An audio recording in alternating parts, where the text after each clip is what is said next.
Embers of Liberty. Our country is strong. A great people has been moved to defend a great nation. Terrorist attacks can shake the foundations of our biggest buildings, but they cannot touch the foundation of America. In the councils of government, we must guard against the acquisition of unwarranted influence, whether sought or unsought, by the military-industrial complex. Inherently and historically oppose the secret society. We, as Americans, have the capacity now, as we've had in the decided past, long ago to do whatever needs to be done and unwarranted to preserve this last and greatest bastion of freedom. Far outweigh the dangers in this present crisis. Justify it. Government is not the solution to our problem. Government is the problem.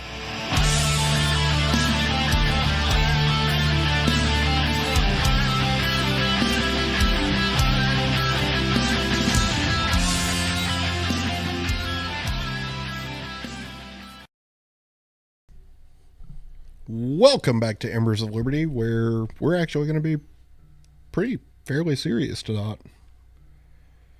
I mean, it's a super important time of our election cycles right now. Midterms are literally Tuesday, so if you're not planning on going to vote, I highly recommend that you do so.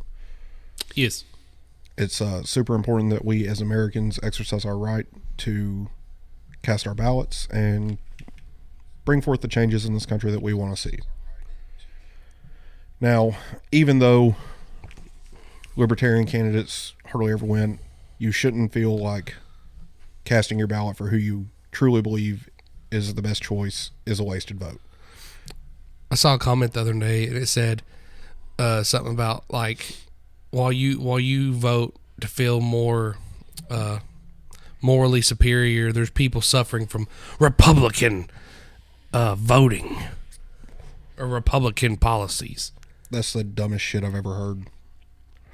There's people suffering, Justin. Yeah. Because they can't kill their babies. Yep.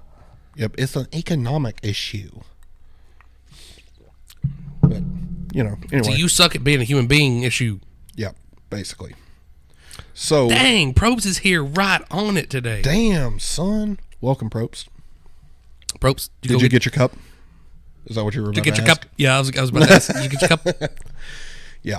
Did you do it? We really want you to go get your cup because it is a beautiful piece. It's your cup.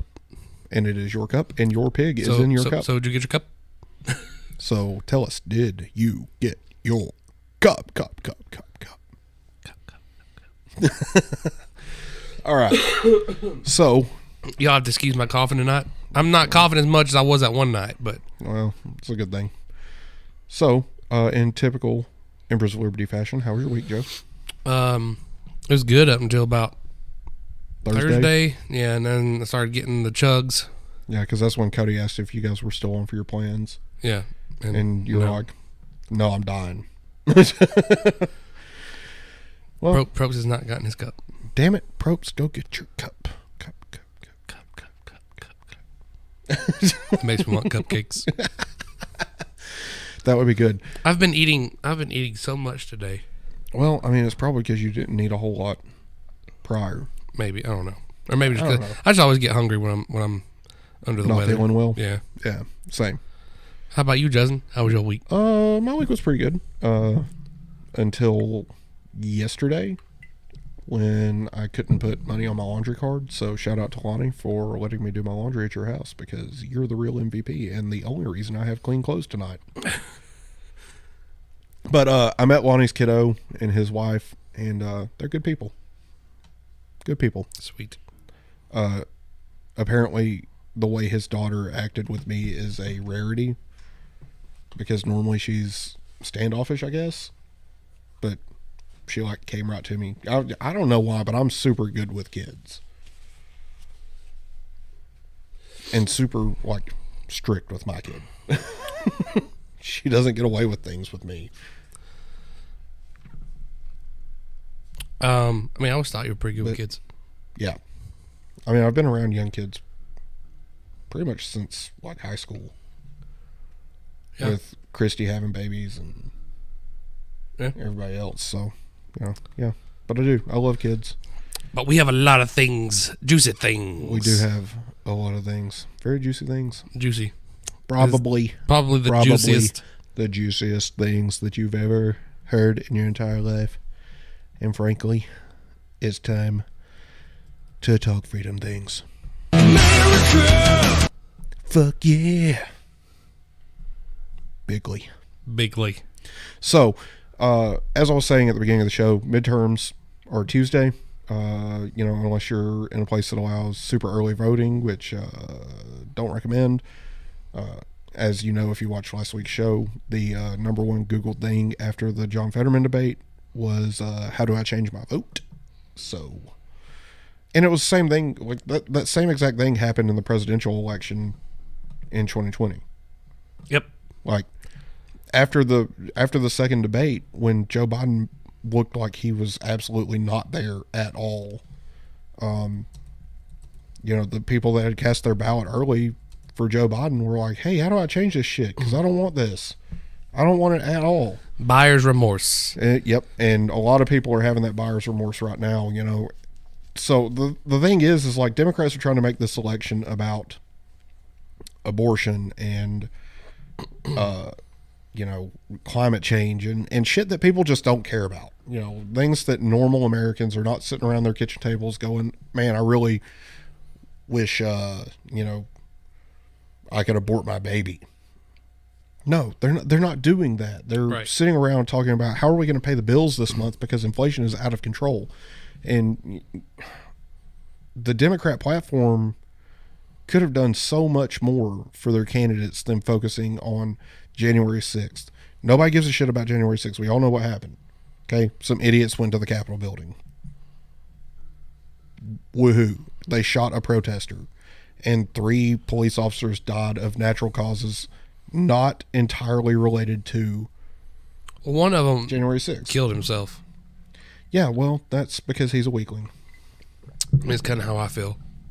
I mean, unless he had more going on, which I'm sure he did. I'm sure January 6th is not a reason to kill yourself. Anybody. I have a feeling there was more going on. Unless you're a Democrat, feel free. I have a feeling there was more going on, and they were just like, "Oh, he killed himself, and he was part of that, and we're going to use that." That was a joke, by the way. Like, I don't wish ill on anybody, even Paul Pelosi. He's out of the hospital now, unfortunately. I mean, I don't wish ill on him, but am I sorry that it happened to him? No, absolutely the frick not. It's like we don't wish harm on you, but if harm becomes on you, we don't really feel sorry for you. You know what? I just don't know. How many times do we have to teach you this lesson, old man? How many times do they have to be taught? I don't know. I mean, so anyway, for me in election cycles, what I look for is if this person's elected, am I going to have more money in my pocket? Fair. If this person's elected, are they going to be a circus show? Because the one thing that I hate more than anything is circus show politicians, which is exactly what Joe Biden, Donald Trump, Kamala Harris, and Hillary Clinton are. Yep. All of them were just fucking clown shows. And then I also look at, could I see myself having a discussion with this person? Which eliminates every Democrat ever. Pretty much. Because, they're not going to have a discussion. They're just going to call you a racist and a bigot and a homophobe and a transphobe. Is your watch telling you things? No. Oh. I got a message. Gotcha. So, anyway, what do you look for when you're going to vote?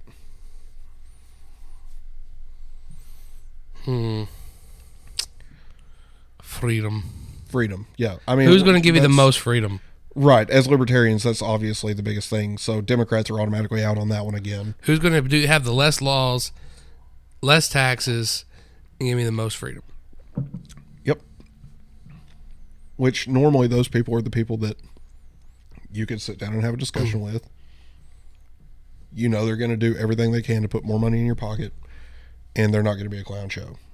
because clown shows do not get things done, as our Do Nothing Congress can attest to right now. And you know what? Here's the thing. I think they need to introduce legislation that makes it impossible to pass anything without a super majority. Because a lot of the shit that's going on right now really could have been avoided if our legislators actually did what legislators were supposed to do and followed the will of the American people. Yes. You know, we have a representative democracy. So those people are supposed to actually espouse our values. Probst says he looks for candidates that seem most likely to not be evil and willing to solve things. Yeah, I mean, that's a good option as well. You know, but I almost said that I look for 4 sets of limbs and a full set of teeth, but that's the wrong app. You not see that movie? No.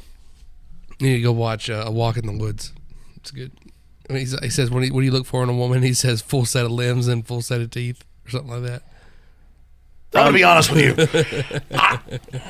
I'm kind of retarded. Had to be a little funny there, man. We can't be all serious. Yeah, I mean, but so again, though, this is a really serious point. It is. It is. Of our election cycles. You know, it's literally like a temperature check on the country. The Democrats are trying to say, oh, a blue wave is coming. And then Republicans are saying, oh, no, a red wave is coming. A red tsunami is coming, is more like it. I want to bring the gold wave, baby. The gold. The gold. I want the gold. Give me the gold. We want the golden porcupine. We need to do that one too, the leprechaun in the tree. That'd be good for the funny. Say there's a leprechaun up in that tree.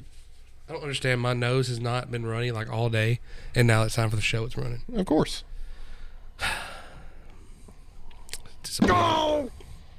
So anyway, you know, going back to what Democrats could have ran on, right? You can pretty much sum up everything that they shouldn't have ran on in President Biden's speech on, what was it, Thursday night? I think it was Thursday night, right?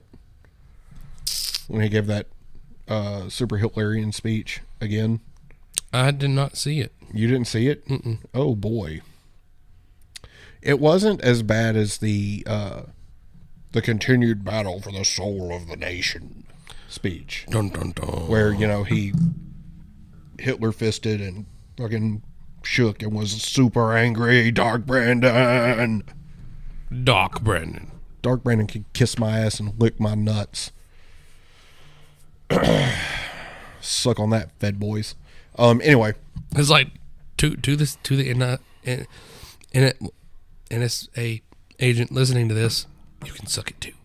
Yeah, suck my balls. Anywho, so I don't know. I can't remember where I was going now. Talking about midterms. Oh, I was talking about Biden's speech, right? So, so I've got it pulled up, right? And it's not anything to look at this time. Like, it's super not. He just did it in a room instead of trying to backlight it with fucking shitty Constitution Hall lighting and Marines and all that stuff. It's just a bunch of American flags. So I'm not even going to bother screen sharing it because it doesn't really matter.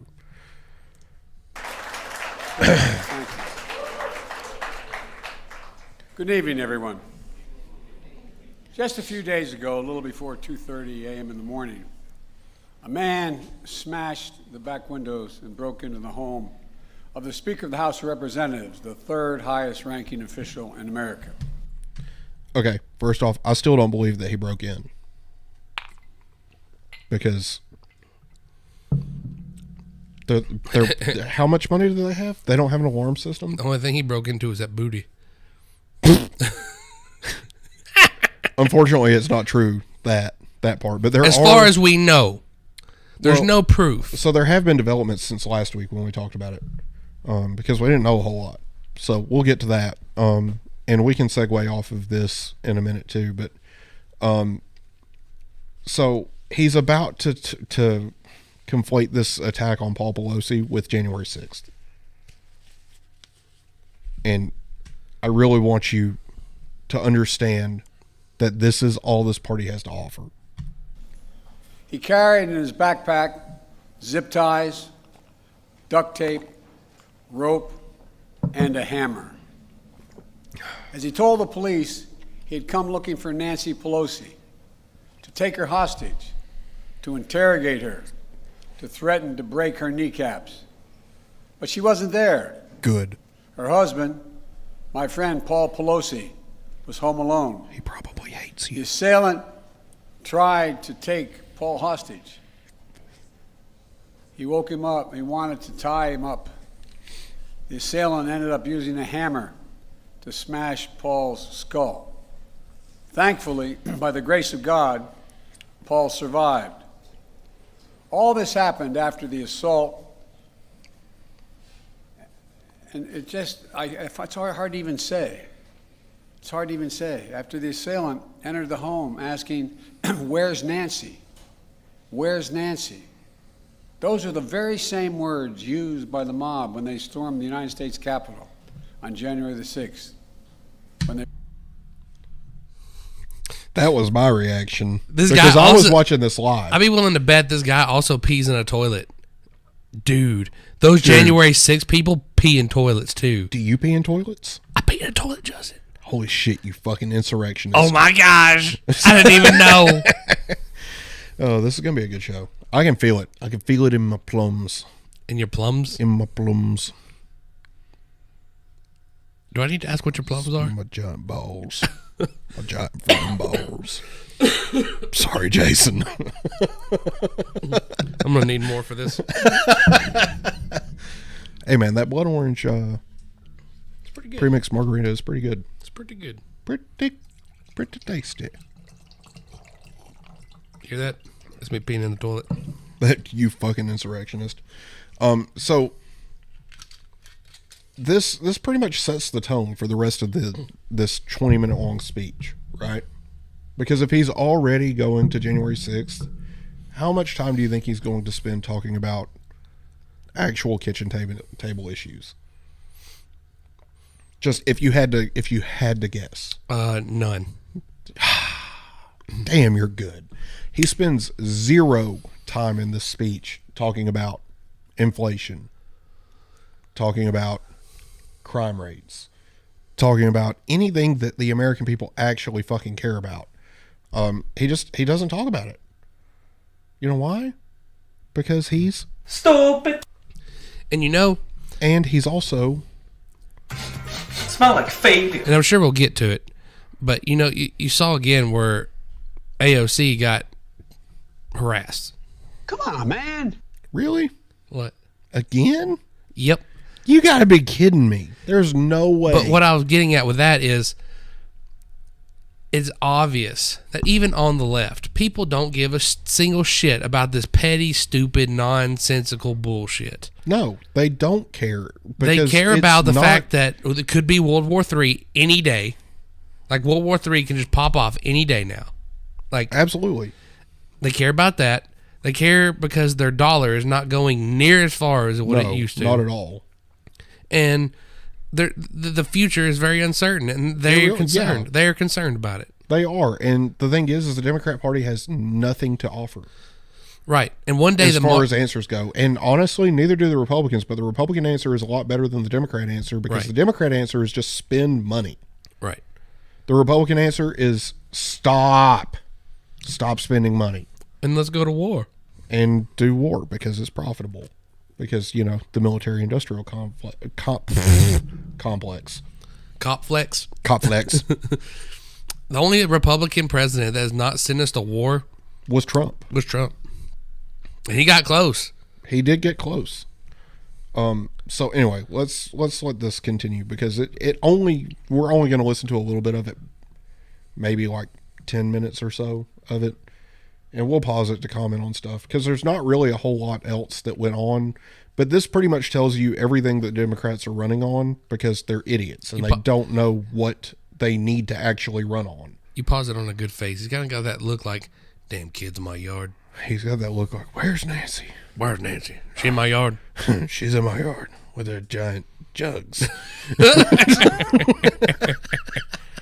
Oh my God, this is gonna be fun. Oh, why you no play? They broke windows, kicked in the doors, brutally attacked law enforcement, roamed the corridors, hunting for officials, and erected gallows to hang the former Vice President, Mike Pence. It was an enraged mob that had been whipped up into a frenzy by a president repeating over and over again the big lie that the election of 2020 had been stolen. So, first off, I say that this is a Hitlerian speech because of that line right there, the big lie. Because the big lie refers to the Nazi Party belief that the Jews are why Germany lost World War I. This all goes back to Hitler's initial hatred of the race that he himself is a part of. Because if you didn't know, Hitler was half Jew. Yeah. Because, you know. But anyway, I mean, so he goes and the big lie, as they all call it, they're tying, you know, legitimate concerns about American elections to fucking the Nazi Germany bullshit. The exact same things that Hitler would talk about. Right. You know, they're blaming, so they've basically taken Republicans or anyone who's not a Democrat and they've put them as, boom, you're the Jews in the scenario leading up to World War II. Making sense? Yes. Okay. It's a lie that fueled the dangerous rise in political violence and voter intimidation over the past 2 years. Even before January the 6th, we saw election officials and election workers in a number of states subject to menacing calls, physical threats, even threats to their very lives. In Georgia, for example, the Republican Secretary of State and his family were subjected to death threats because he refused to break the law and give in to the defeated president's demand, just find him 11,780 votes. Just find me 11,780 votes. Election workers like Shay Moss and her mother Ruby Freeman were harassed and threatened just because they had the courage to do their job and stand up for the truth, to stand up for our democracy. This institution, this intimidation, this violence against Democrats, Republicans, and nonpartisan officials just doing their jobs are the consequence of lies told for power and profit, lies of conspiracy and malice, lies repeated over and over to generate a cycle of anger, hate, vitriol, and even violence. In this moment, we have to confront those lies. That's what I think about this whole fucking speech. The very future of our nation depends on it. My fellow Americans. First off, he's about to give the spill that unless you vote Democrat, democracy's over. You ain't white. Or you ain't black. Jesus. If you have a problem figuring out where from Mayor Trump and you ain't black. Excuse me, motherfucker? So what does he straight up say here in a minute? Well, so he doesn't straight up say it, but he's implying that unless you vote Democrat, democracy's over. Oh, like that it's game over. Oh, jeez. Because Republicans are Nazis and fascists. You know what I mean? We're all going to the gulag. We're all... Your teammate just got his ass kicked. If you're not a gamer, you won't get that at all. You get that right, Joe? I do get it. That's the line you get in Warzone. I'm getting spawned back in, baby. I'm getting spawned back in. I don't care what you say, you old Biden. I'm getting spawned back in. Yeah. So you're going to hear... So your teammate just got his ass kicked is what they say when you lose your gulag fight in Warzone. And it's embarrassing, to say the least. Yes. Because you know your teammates just heard it, and you're just like, man, Smell like failure. Yeah. I miss playing that game. And also, your explanation as to how you lost the gulag is I'm gonna be honest with you. I'm kind of retarded. It's fun. Now I okay, we're getting way off topic here. We got to get back to. You got to reel it back in. 'Cause I am having a good show though. This is fun.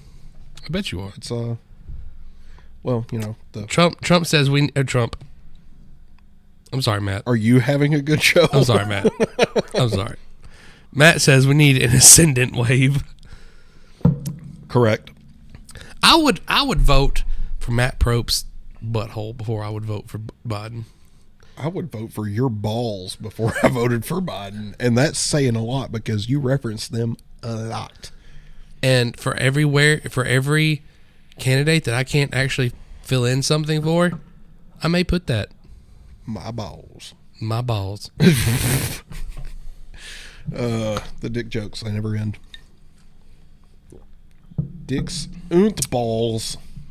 Anywho, so yeah, I mean, he's basically going to go on this whole long spiel of, if you don't vote for Democrats or vote for me or my party, then you're a neo-Nazi fascist scumbag dictator supporting bullshit. Not. I want to hear it. I want to hear him say it. We're facing a defining moment, an inflection point. We must, with one overwhelming unified voice, speak as a country and say there's no place for voter intimidation or political violence in America. That's not happening to begin whether it's with. Directed at Democrats or Republicans. No place, period. No place ever. Well, maybe you should have stopped the BLM riots. Near Capitol Hill, near the U.S. Capitol, the citadel of our democracy. I know there's a lot at stake in these midterm elections, from our economy, to the safety of our streets, to our personal freedoms, the future of health care, Social Security, Medicare. It's all important. But we'll have our differences. We'll have our difference of opinion. And that's what it's supposed to be. Okay. We have our difference of opinion. But if you don't believe full-heartedly that I won the election, you're a Nazi. Did you catch that? No, I didn't. You didn't catch that? Rewind that. The safety of our streets, to our personal freedoms, the future of health care, Social Security, Medicare, it's all important. But we'll have our differences. We'll have our difference of opinion. And that's what it's supposed to be. But there's something else at stake. Democracy itself. I'm not the only one who sees it. No, you pretty much are. Also, we're not a democracy. We are a constitutional republic. There's a big difference. Dumbass. You fucking idiot. Now, again, we can have difference of opinion. But if you question the vaccines, you lost your job. Yep. If you refuse the vaccines, you're killing grandma. We need to cover that here in a minute, too. Oh, we're going to. I just pulled that up while we were listening to what Pop was saying. Because, you know, again, the speech is nothing really to look at. Because it's just him on a backdrop of blue with American flags. Right. That's fine. You know, you don't need to see him say this shit because you know what he looks like when he lies. Right. He looks like him. Right. So he looks like he got the same. Look at it. He got the same look. He looks so confused. He's like, "Who's that back in the back? Who's that? Is that Bo? I see dead people. Is that Nancy? Nancy, show me your jugs. She's walking through the walls." Joe's Conspiracy Corner? Have you not seen that TikTok of that dude that he always like impersonates like a redneck? Yeah. And he's like, like he did one of my uncle in the January 6th. On January 6th. Oh, yeah. He was hiding out in Nancy I think Pelosi's I sent closet. you those. Maybe, yeah. I think I sent you those because I thought they were fucking hilarious. She's in the walls. She's in the walls. Anyway, let's let Pop continue. Recent polls have shown that overwhelming majority of Americans believe our democracy is at risk, that our democracy is under threat. Is that true, though? Let's just fact check him right here, live on the air.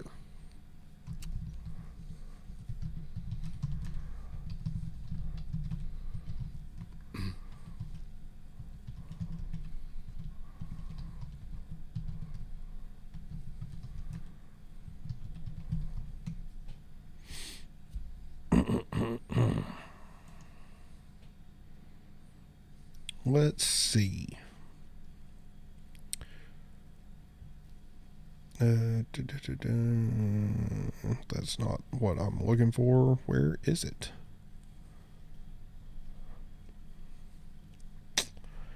Well, New York Times, you failed me.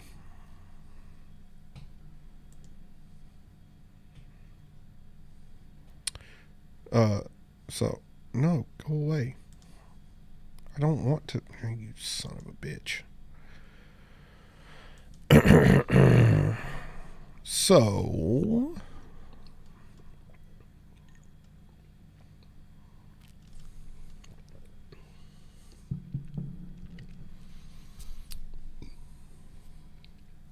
okay, so only around 9% of all U.S. adults believe democracy in the U.S. is working extremely or very well, while 52% feel it is not working well, according to a poll.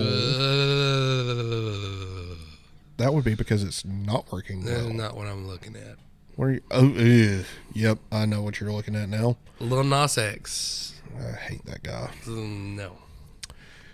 Views on the state of U.S. democracy are heavily divided along party lines, with 15% of Democrats and only 5% of Republicans saying it is working well.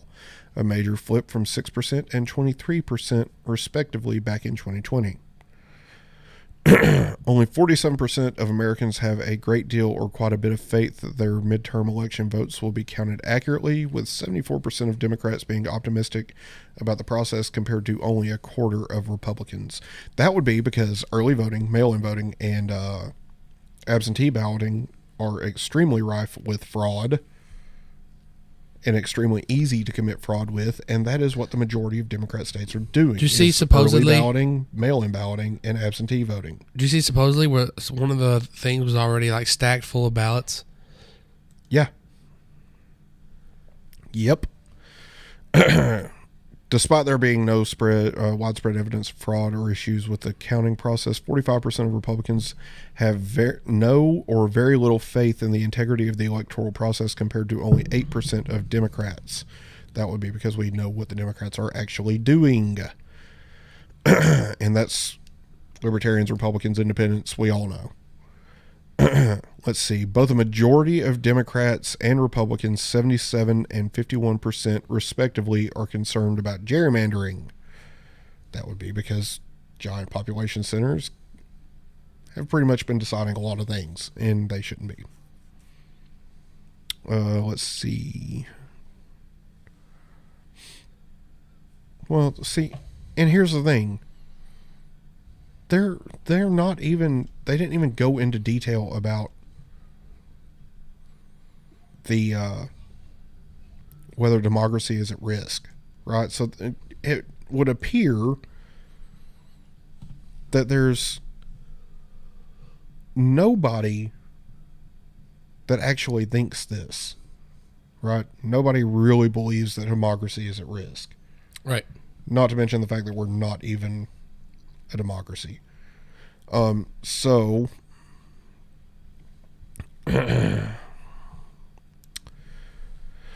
this is the text of the Biden speech. So this is what I was talking about. We'll have our differences. We'll have our difference of opinion, and that's how it's supposed to be. But there is something else at stake: democracy itself. Dun dun dun. So, look, my fellow Americans, the old expression, freedom is not free, it requires constant vigilance. From the very beginning, nothing has been guaranteed about democracy in America. Every generation has had to defend it, protect it, preserve it, choose it, for that's what democracy is. It's a choice, a decision of the people, by the people, and for the people. The issue couldn't be clearer, in my view. He does make a point in that one at first. Yeah, he does. The problem is that he's making it for the wrong reasons. Right. Bingo. So, let's see. Where did I stop? Oh. So the issue couldn't be clearer, in my view. We, the people, must decide whether we will have fair and free elections, and every vote counts. Here's the problem with that. You want to count people who shouldn't be allowed to vote. Right. This is not hard. We, the people, must decide whether we're going to sustain a republic where reality is accepted, the law is obeyed, and your vote is truly sacred. Well, maybe you should enforce the law then. Yep. Because I don't think you're doing that. Also, maybe you should actually accept reality. You know, like a man is a man and a woman is a woman. Or that, you know, nobody gives a shit about anything that you think we give a shit about. Correct. I do believe we should move on from this point, though. We have talked about it for like an hour. Hold on. No, we haven't. Sorry, for almost 45 minutes. No, not even that, because we spent about 10 minutes on the intro. Oh, true. Chill out. This is like the biggest thing that happened all week. I know. So, American democracy is under attack because the defeated former president of the United States refused to accept the results of the 2020 election. He actually says 220 election right here, and it's fucking hilarious. 220, that must have been like ancient Rome, which I'm sure he was there for. Maybe he was thinking 420. Maybe. He refuses to accept the will of the people. He refuses to accept the fact that he lost. He has abused his power and put the loyalty to himself before loyalty to the Constitution. He's made a big lie an article of faith in the MAGA Republican Party, the minority of that party. So, at the end of the day, all of this, he's trying to make the election about MAGA Republicans. Yep. Again. Yep. Nobody gives a fuck about whether you're MAGA or not. The only people that care about whether you're MAGA or not are diehard Democrats. Right. The majority of people who are going to look at these candidates who don't align either with the Democrats or the Republicans, like they fall right in the middle, like the majority of Americans do. They're going to look at who's going to benefit them the most. They're going to look at issues like their kids' education, the price of meals, the price of gas, inflation, all the things that really matter to American families. They're not going to look at whether they're a MAGA Republican. Is this candidate going to be good for me and my family? That's what they're looking at. Right. But MAGA Republicans, abortion, Ukraine. Oh, and trans the kids. That's what the Democrats are running on, and that's why they're going to get fucking trounced. The only people that are going to win those Democrat seats are the people who are never going to lose those Democrat seats because they're population centers and they don't give a fuck about the actual facts. Yep. I don't understand how so many people can fall for this bullshit. And I mean, Twitter has been a fucking cesspool this week. Just full on straight up attacking Elon Musk for no reason. He's just yelling. I don't know why. Super weird. Oh. Yeah. Woo! Anyway.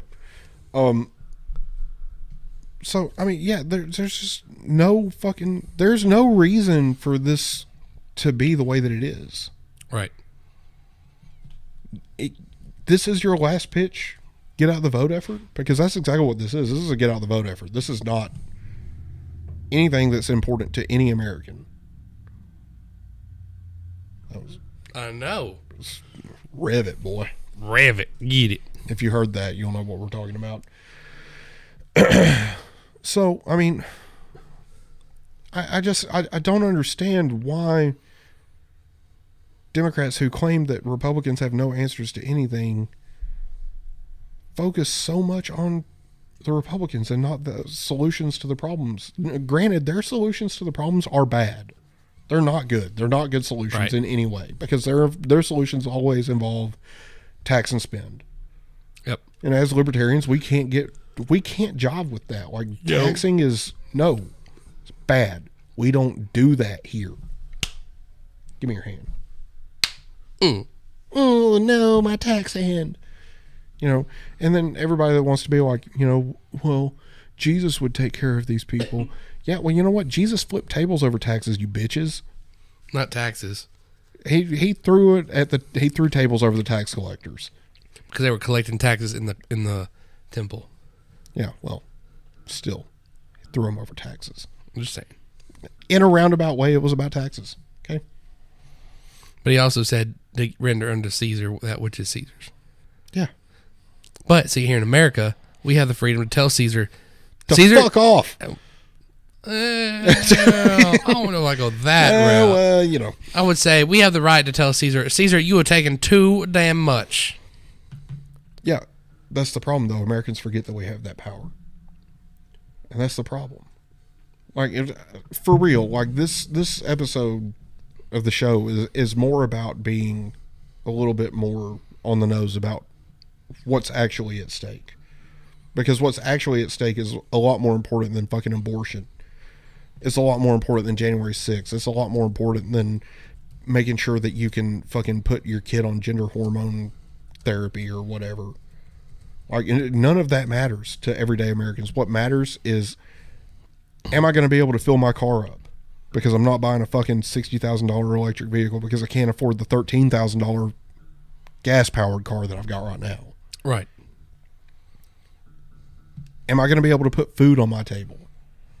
Because, I don't know, maybe there was a 25-day supply of diesel last week. 25 days. It's ridiculous. Today I saw an article. I didn't read it. I saw it. It said something about, is America running out of diesel? Yeah, we are. Because you won't let refineries operate. Shit. Anyway. The other issue is, like, is this politician that I'm about to vote for going to abuse their power to force me to do shit that I don't want to do? Like the COVID vaccines, like shutting my business down, like losing your job, all the things that really matter to people, because at the end of the day, we've got to be able to survive. And if your policies are going to make it to where we can't survive, then we're not going to fucking vote for you. Well, eventually we'll just start shooting at you. Correct. Tally ho. Eventually we're just not going to like it. We're just going to start shooting at you. That's how it's going to work, really. And I'm not saying that as a threat. I'm just saying that, man, it's just honesty. I mean, we're eventually going to start shooting at you. At some point, it's going to hit a tipping point, just like it did with Britain. Yep. I mean, again, Democrat policy is tax and spend. And if you're going to sit here and say that they're better than the Republican options because they want to tax you more, you're no better than the monarchy was in 1774. Right. The years leading up to the Revolutionary War. Because at the end of the day, they were tired of fucking paying taxes on tea. And everything else. Like, everything that they were being taxed on was for no reason. Well, and they weren't getting any kind of representation either. Right. They had no say in it. And at this point, with the way our government is working, we don't have a say in anything. Because they're not listening to us, because they get into power and then they stay in power for years. That's another thing. If they were to get rid of, say, the Electoral College, it would be time to boog. Oh, yeah, for sure. Because at that point, you've got 5 population centers really deciding every election. Right. And you can't have that. Like, majority rule is bad. That's why the Electoral College exists. And a lot of people are like, well, it's, land doesn't vote. People do. Yeah, people vote. But people who live in less densely populated areas tend to have different values than those who live in densely populated areas, because those who live in densely populated areas are more subject to groupthink. Like, they're going to start thinking like each other because... Well, they also live different lives.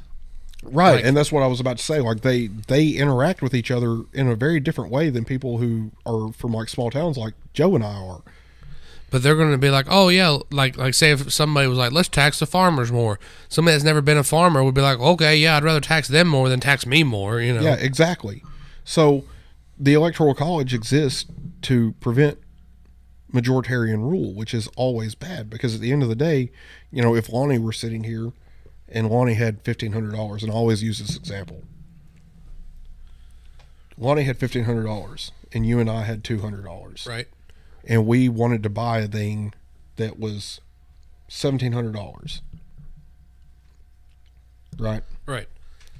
Democracy is Lonnie doesn't want to buy it, but we do. Democracy is we vote and Lonnie gets forced to buy it. No, that's pure democracy. Yeah. But constitutional republic, Lonnie represents a smaller population group. Lonnie would therefore be more like 1.5 people. Right. And we would be toned down to like 0.75 people. Exactly. Because it protects Lonnie at the end of the day from getting run over. Rule. Right. So that's why the Electoral College exists. And if you really look into American history, you would know that. But the problem is that everybody wants to, I mean nothing by this when I say it, but everybody wants to blackwash history. Yep. And make it all about slavery and how terrible and awful and very bad and no good America is, and how it was founded on on the backs of slaves. I did see a mic drop moment the other day. Somebody said, like, where was like God during slavery, and somebody came across and said, which slavery? Yeah, the slavery of the Jewish people, or the slavery of white people, or the slavery of black people, or sex slaves, or the enslavement Asian slaves, of Uyghur Muslims in China, where you buy Irish Nikes, slaves, or which slavery are you talking about? Because apparently the only slavery that matters is black slavery. Because back in ancient time, everybody was a slave. Yeah. Like, I mean, they didn't care about colors or whatever. They like whoever they wanted to be a slave was a slave. So anyway, the point is that you should vote your conscience, and if you don't know anything about the candidates that you're voting for, don't vote. If you literally know nothing other than they're a Democrat or Republican, you should not vote. Yes. Because at the end of the day, if you're not doing what is required of you to actually make an informed decision, you don't need to go vote, because you don't know what these people stand for. 100% agree. But that's just my opinion, and I think that it's important that everybody votes, but you need to be informed. And in this day and age, there's no excuse. There's shows like ours, there's shows like Shapiro, there's shows like the Young Turks. And, as much as I hate to say it, like, I actually used a Young Turks video when I was talking to a guy at work the other day. And I told him, I was like, you need to watch this. A young black guy, and he's like, I want to get into politics. And I was like, well, I mean, what do you want to know? Come sit at the table with us, my friend. I talk about this stuff all the time, and he was just like, I don't know, man, just send me stuff.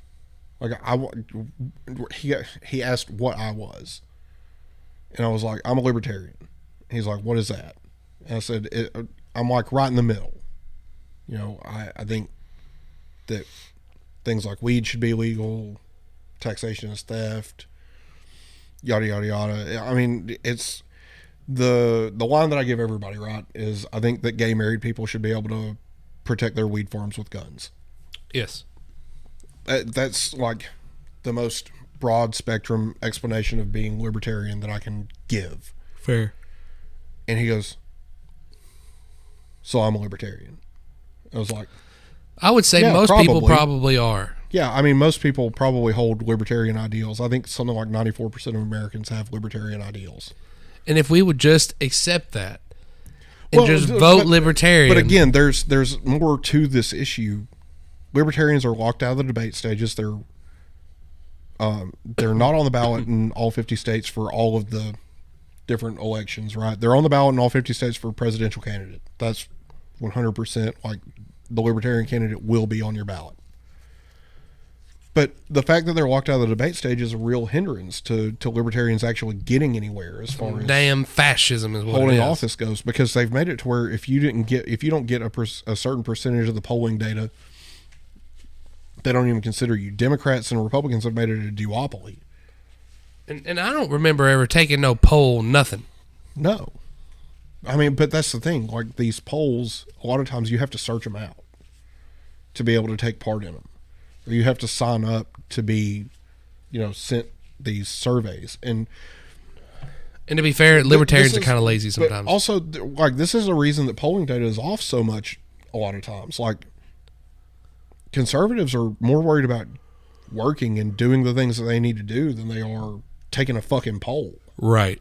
Like, most of the people that don't take these polls are the people that are going to go vote, but they're never going to give you their opinion on any of it.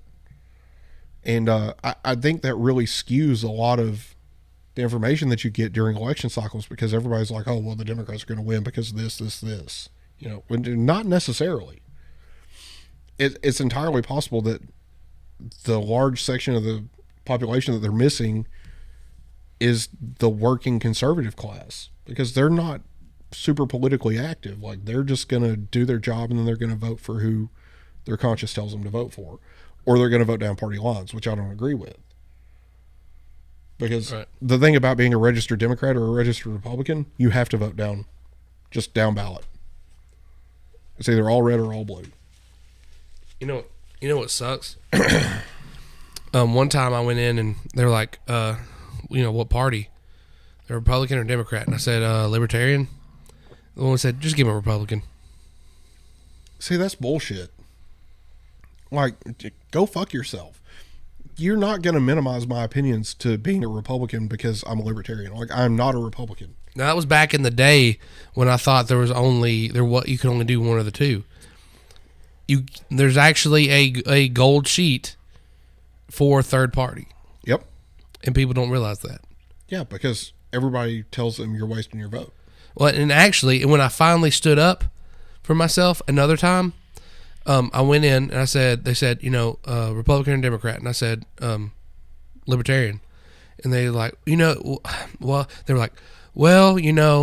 it's noble for you to stand up what you believe in. And we should probably all be more like you. But if you do this, you can't vote for a lot of the people that are running right now. And I'm like, okay.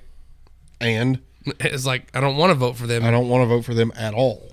Like, that's the reason I'm a Libertarian. Because I hate them all. Yes. Fuck you. Yes. No. Oh, eat a dick. Thank you, Joe. We gotta work on that cue. Yeah. You gotta. So Probe said did that to me too. So did they pretty much, like, when you said Libertarian, did they just hand you a Republican form? Is that what you're saying, Probes? But yeah, that's what they did. That's the first time. It was an old lady.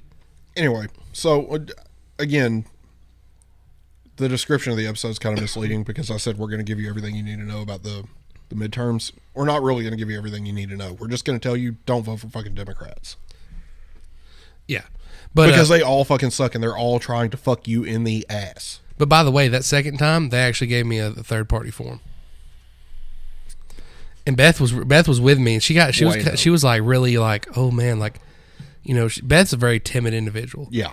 And when she saw me stand up for what I believed in, she like stood behind me, and she was like, I want a third party too. And I was like, hell yeah. Fuck you. Hell yeah. Hell yeah.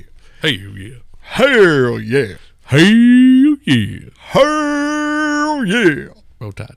Roll Tide.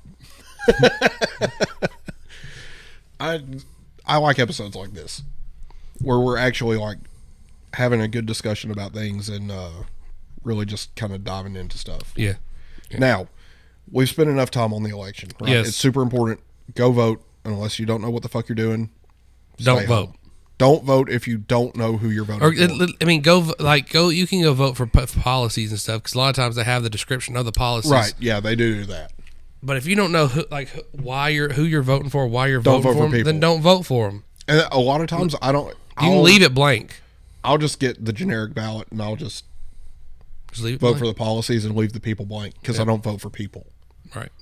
Unless they're libertarian. Right. In Alabama, there's not very many libertarians on ballots. Right.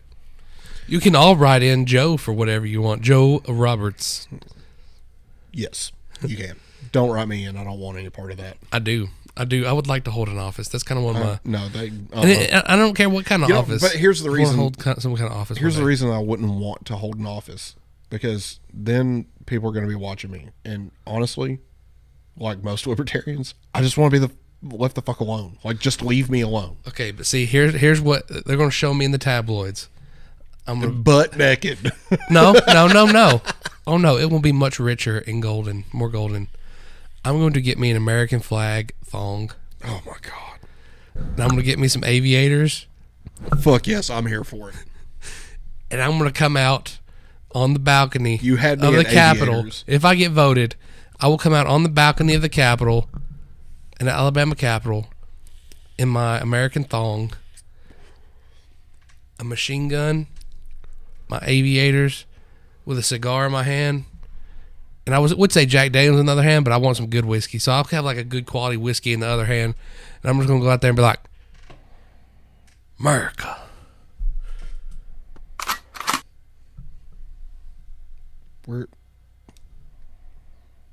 Oh, there it is. Real man of genius. I'd vote for you. People ask, Joe, what's your policy? I'm just going, America. Well, what do you think of this? America. What do you believe about this problem going on in the Middle East? Hold on. Don't give a shit. Hold on. Hear me out. Don't care. America. Don't care. America. But that's the policy that most of us should have, right? Right. So in other news, The Atlantic has run an article. The Atlantic has run an article saying, let's declare a pandemic amnesty. Let's focus on the future and fix the problems we still need to solve. By Emily Oster. Let me just... Emily Oster sounds like a bitch. Let me just say this. In April 2020, with nothing else to do, my family took an enormous number of hikes. We all wore cloth masks that I had made myself, and we had a family hand signal which the person in front would use if someone was approaching on the trail and we needed to put on our masks. Once when another child got too close to my then 4-year-old son on a bridge, he yelled at her, "Social distancing!" Like a properly trained little youngling. These precautions were totally misguided. In April 2020, no one got the coronavirus from passing someone else hiking. Outdoor transmission was vanishingly rare. Our cloth masks made out of old bandanas wouldn't have done anything anyway. But the thing is, we didn't know. I mean, we knew. There's those of us that tried to tell you. Listen, some of us knew. Okay, whatever. I have been reflecting on this lack of knowledge thanks to a class I'm co-teaching at Brown University on COVID. Brown University. We've spent several lectures reliving the first year of the pandemic, discussing many important choices we had to make under conditions of tremendous uncertainty. Oh, dear. Some of those choices turned out better than others.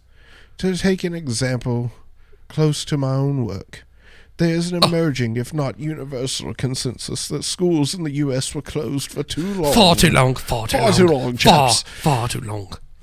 The health risks of in-school spread were relatively low, whereas the cost to students' well-being and educational progress were high. The latest figures on learning loss are alarming. I'll tell you, though, Justin, they weren't quite as high as I was. But in spring and summer 2020, we only had glimmers of information. Reasonable people. It was meek. People who cared about children and teachers advocated on both sides of the reopening debate. Another example. When the vaccines came out, we lacked definitive data on the relative efficacies. I can't say that word in a British accent. Of the Johnson & Johnson shot versus the mRNA. You don't say. Options from Pfizer and Moderna. You don't say. The mRNA vaccines have won out. But at the time, many people in public health were either neutral or expressed a J&J preference. This misstep wasn't nefarious. It was the result of uncertainty. You don't say. Obviously, some people intended to mislead and made wildly irresponsible claims. Remember when the public health community had to spend a lot of time and resources urging Americans not to inject themselves with bleach because the orange man told them to. That was bad. Misinformation was and remains a huge problem. But most of the errors were made by people who were working in earnest for the good of society. Like good old Dr. Fauci. Given the amount of uncertainty, almost every position was taken on every topic, and on every topic someone was eventually proved right. And someone else was proved wrong. Republicans. Justin, does that count the individuals who said this was all a giant damn farce? Yes. Yes, it does. Yes. In some instances, the right people were right for the wrong reasons. In other instances, they had precious understanding of the available information. The people who got it right for whatever reason may want to gloat. Those who got it wrong for whatever reason may feel defensive and retrench into a position that doesn't accord with the facts. Well, frankly, you buggers. I don't give a damn. You can go into your trench all you want, because I ain't getting that damn vaccine. Would you shut up? I'm trying to read my article on the air. All of this gloating and defensiveness continues to gobble up a lot of societal energy and to drive the culture wars, especially on the internet. Cursed internet. Damn it. These discussions are heated, unpleasant, and ultimately unproductive. In the face of so much uncertainty, getting something right had a hefty element of luck, and similarly, getting something wrong wasn't a moral failing. Treating pandemic choices as a scorecard on which some people racked up more points than others is preventing us from moving forward. We have to put aside these fights and declare a pandemic amnesty. We can leave out the willful purveyors of the actual misinformation while forgiving the hard calls that people had no choice but to make with imperfect knowledge. Well, so here's the thing, right? That just gives me the... Would you let me finish my thought? Okay, go ahead. You can go fuck yourself. You get nothing. You know why? Because you set my child's education back by at least half a year. You fucking threatened my job. You fucking called me a grandma killer. You said everything you possibly could to belittle me because I didn't believe your bullshit. And again, you can go fuck yourself. Hell. Here, good chap. Yes. That gives me the most rager of ragers in my pantaloons. My skivvies are the extra tight tonight. Do you have the ball pouch underwear? Oh. No, I'm just letting them hang free tonight. I have the ball patch underwear, and it is full to the brim. Does it cup them nicely? It cups them very well. Oh, nice. Like kind of like a little cup of tea holding the bag. No. A nice little warm... The pouch is the tea. My balls are the bag. I am teabagging my underwear. Very nice. Very nice. Yes, good chap. Yeah. Let us drink our whiskey in peace. Hell. I don't think Brits drink whiskey. I think they drink bourbon. Would you like some tea and crumpets? I'm gonna be honest, I don't know what crumpets are. I don't either. It's very weird. Anyway. We should actually have a corner called, like, where we read an article in accents like that. And, like, God. You should have, like, an intro song where it's like, ting, ting, ting, like that old, like, Baroque or whatever, like right. that intro. That'd be funny. That'd be really good. I think that we need to start having a master debate segment when all of us are here. So once a year? I mean, 3 or 4 times maybe. Cody bitched out tonight, but that, what do you expect? He's afraid of getting my mucus. My mucus. Stupid. Even though I tested negative for COVID.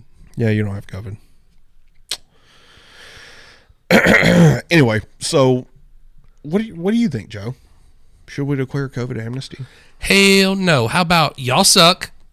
And you can quote me on this. You can piss off. That was anticlimactic. Well, I'm just going to say they can, and you can quote me on this, suck on my hairy white ball sack. Yes. Because you get fucking nothing. Again, you told me I was killing my grandma. You get nothing. Good day, sir. You get nothing. Nothing. I'm going to make that a sound. That from Willy Wonka? Yeah. You get nothing. Good day, sir. That and you lose. You good lose. Day, sir. Yeah. And then we also need one that said, I said good day, sir. Yes. Very yes. Nice. Verily. Anyway, so, yeah, I mean, at the end of the day, the only people who need amnesty for this shit are Democrats. You know, let's just put all that stuff behind us. Doesn't it just wrinkle your ball sack, though, to know that... Isn't that the party that says no justice, no peace? Yes. Yeah, well, you can take your amnesty and shove it straight up your asshole with your no justice, no peace. Did you see the TikTok video about this? Yeah. Where the girl's like, well, you know, now we just need to cool the waters. And she's like, no. Absolutely. You were wrong, and you tried to do all this stuff to me. Yes, but that was because we had our best intentions in mind and blah, blah. And, no, you didn't. No. I found this sign. Does it look familiar? No justice, no peace, you know? I mean, like I said, at the end of the day... All I'm saying is when you get the red coach running, you don't stop. First off, you were wrong. And admitting that you're wrong is a good step. But see, the thing is I don't think... No, here's the thing. I don't think they're quite admitting that they're wrong. I hold grudges, motherfuckers. Yeah, me too. Like, there are certain people that I will never speak to ever again. They could walk up to me and be like, hey, Justin, how are you? And I would literally turn and walk away from them. Because, see, at the end of the day, you gave in when you were put under the pressure. You're the people that when the trains show up and they say, get in, you get in. Well, not only do you get in, but you try to get everybody else to get in too. No, come on, guys, we're going to the ice cream shop. Like, you're not okay with just taking care of yourself. You have to bring everybody with you. You can piss off. It's fucking disgusting. It is. That they would even have the balls to do something like this. You know, I get that, you know, some people were wrong and feel really bad about it. But at the same time, you went along with all the people that were calling me a fucking grandma killer and calling me a plague rat and calling and wishing death upon me because I refused to get this fucking experimental drug that is literally causing people to fucking... And now this stuff's actually coming out. Yeah. And who was it? Johnson & Johnson, or one of them, actually openly admitted that the vaccine was never intended to prevent transmission. Oops. Help if my fingers were in the right places. It just help if your fingers were in the right places. Yeah, I know.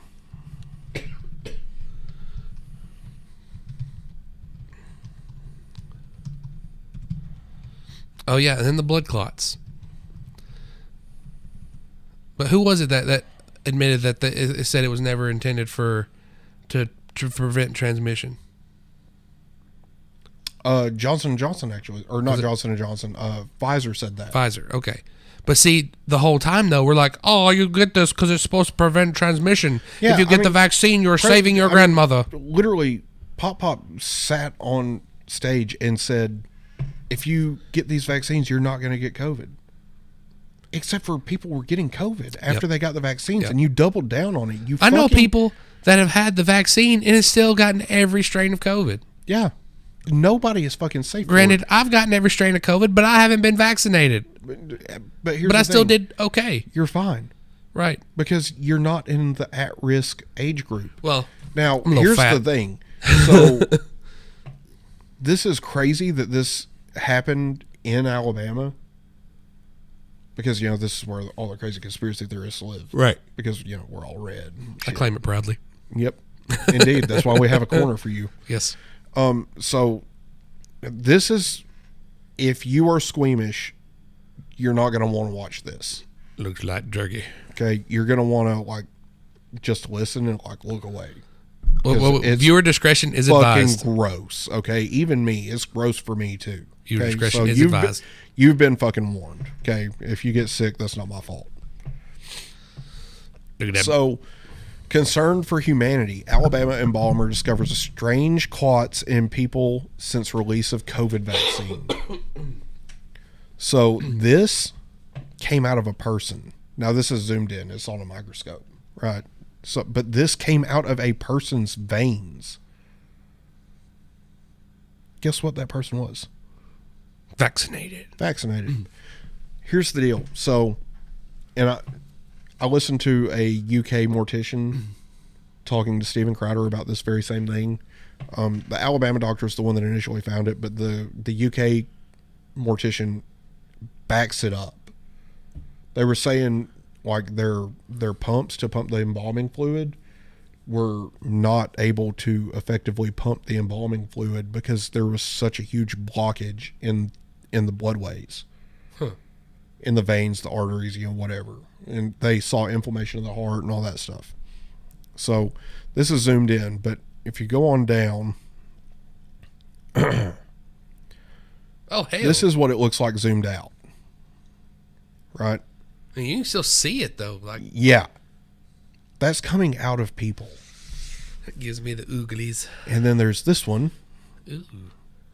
These are not normal blood clots. Like, that's not what a blood clot looks like. This is like a fibrous growth in the veins and arteries. They're pretty much proteins. Which, doesn't that sound familiar? Spike protein? Explain, Jason. They're not blood clots. This is not blood. It's predominantly a protein. Caused by what exactly? I know the vaccine. Caused by the vaccine. I don't know if it's the spike protein or not, but this is like zoomed in. Like super zoomed in. What the fuck is that? Is that a heavy metal type deal? Probably. I just like this shit. Yep, I've ran across some of those myself. Interesting, if nothing else. Seen the same thing here in Pennsylvania. That's another one. It should make me go, what? But I've seen too many, even on those who haven't died of COVID. Yes, very common now in COVID vaccine bodies. I've noticed that too. I have a few photos of clots like this from cases I've embalmed. Wow, those look huge and very unusual. Wow, I've been embalming since 1979. Never seen these before. Question though, if you do find excessive, unusual, just plain weird clotting appearances with COVID embalmings. Interested to know what you've experienced lately. Like, this just goes on and on. Like, that's one coming out of somebody. So here's the thing, right? Everything that I've seen, this is exclusive to the mRNA vaccines. Like, people who had the mRNA vaccines, with one exception, one case that I know of, in which the person who had passed had not been vaccinated, but they had received a blood transfusion from someone who had been. Jeez. Like, that is fucking terrifying. And if you got vaccinated, I am truly concerned if you got the mRNA vaccines that this is what's happening to you as well. Mm-hmm. And this is something that they want to put in our kids. Yep. They want our kids to take this shit, knowing that myocarditis is extremely rampant with these vaccines, knowing that these blood clots are coming out of, coroners and morticians and all that stuff. Like, this is fucking terrifying that the government would be willing to mandate this to the citizenry of this country. There's no other words. Like, I can't describe it in any other way than terrifying. That's all it is. To me, at least. What are you looking at? Vaccine injuries. According to ICAN, 7.7% of the V-Safe users, or 782,913 people, reported seeking medical attention via telehealth appointment, urgent care clinic, emergency room intervention, or hospitalization following COVID-19 vaccine. Yeah, because it's fucking dangerous. We really had to move at the speed of science, that bitch said. the Moderna CEO or or whatever she was. We really had to move at the speed of science. Science doesn't have a speed. You do the science as it comes. Like, doing science fast is how you make mistakes. That's how you get these fucking fibrous blood clots. Of course, they say there's no way, however, based on the information collected, to determine whether the COVID-19 vaccine actually causes ailments. Yeah, but look at what you're looking at. Reuters, whatever. Pooters. You can't trust them. You literally can't trust any of these mainstream media outlets because they're all going to fucking lie to you. Look, from the voice of Joe, you can't trust anybody anymore. Oh, I mean, you can trust me. Cannot trust anybody anymore. You can trust me. I don't trust anybody. And 100%. I can trust and you. Look, see, here's the thing. And me and my wife had a deep conversation about this one time. I don't even trust her 100%. There's nobody on this planet I trust 100%. Well, I mean, that's understandable. You know why? Because of the human condition. Yeah, but like 99% of the time, I trust you. Fair. But see, even during that time, she even had a moment of weakness where she was willing to go off on her own and get the vaccine. Because she was so scared. But that's the thing. Like, they fear-mongered all these people into getting this. Right, and that's now what they're she suffering the consequences of it, and they're not fucking taking any responsibility, and that's what pisses me off. They're not coming out and saying, we were wrong on this. They're not doubling down. They're trying to make your children take this shit. And you know why they're not going to? They're not going to because if they do it, then it will forever change people's trust. It'll change everything. If they say no, it's a conspiracy theorist, blah blah, then there's still going to be those people that are like, oh, I'm dying from COVID vaccines, and I think you're right. It's terrifying. It's not terrifying to me because I'm not going to get that damn thing. Well, no, neither am I. You know, I went as far as to get a religious exemption from work, but there were people who were so scared of losing their jobs because they need that job to put food on their tables that they just went with it. You know, and then the White House was out there saying, you know, even if it gets struck down, you should still comply. Here's the thing. We as Americans have to get used to the idea of standing up for what we believe in, even if it means we eat beans and rice and we all live with each other. Like rice and beans, beans and rice.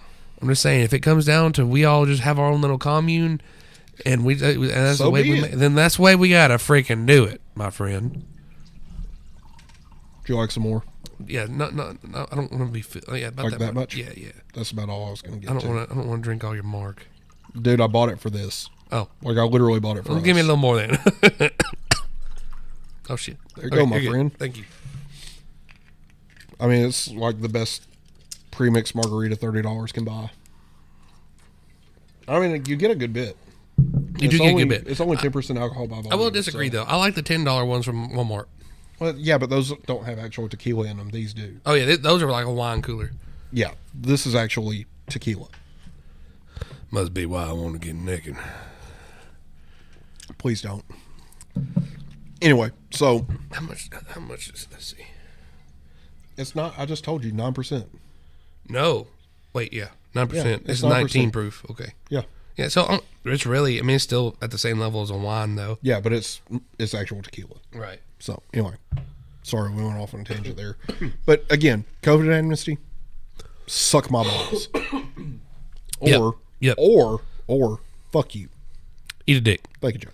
We will not forgive. No. We will forgive. We will forgive. I'll forgive. I won't forget. We will not forget. That's the biggest thing. Like, I can forgive you for being an idiot and telling me that I'm killing grandma and that I'm a bad person or whatever, but I'm not going to forget it. Like, you're never going to get my trust back. Right.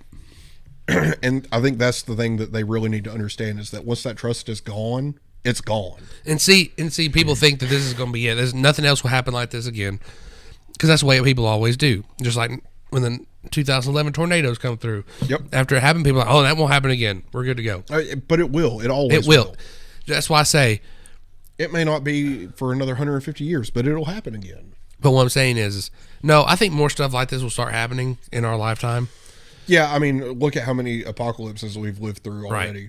Right. But what I'm getting at is now we will never trust you again. No, I mean, I'm not going to take anything you say at face value ever again. And I'm not going to mention names or anything, but even family members. Yeah. There were family members that I had that were very staunch on, like they were not for forcing people, But they thought that everybody should get it. But they were very much like, kind of felt like you were kind of stupid if you didn't.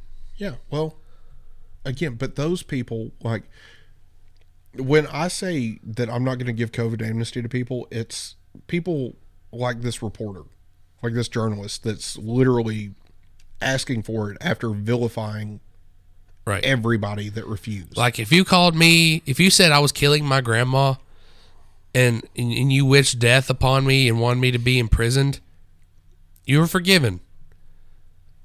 But still, you can go suck a dick. Right. So, last thing before we get into the fun parts of the show. Yes, we're probably going to run long tonight, but that's fine. Like, I enjoy nights where we run long because of stuff like this. Where we're having good discussions. Like, that's fine. Like, I love that shit. I don't like the nights where we run long because we're having technical difficulties and all this other shit. We started at 8:30, baby. Yeah, we did. On the dot. It was pretty nice.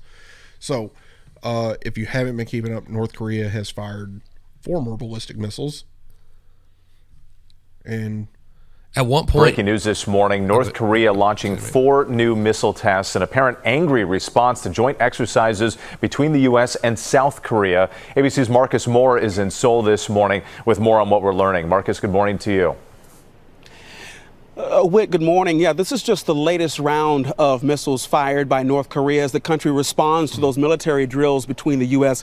and South Korea. The 4 missiles, the short-range ballistic missiles fired overnight, and according to South Korean defense officials, those rockets landed in the West Sea. Of course, news of this test spread very quickly. The U.S. and South Korea concluding their joint military drills just today, and overnight, defense officials releasing images of B-1 bombers, F-35s, and F-16s, all participating in those drills. They, of course, want Kim Jong-un to see these images and perhaps be deterred from any further missile or nuclear warhead tests.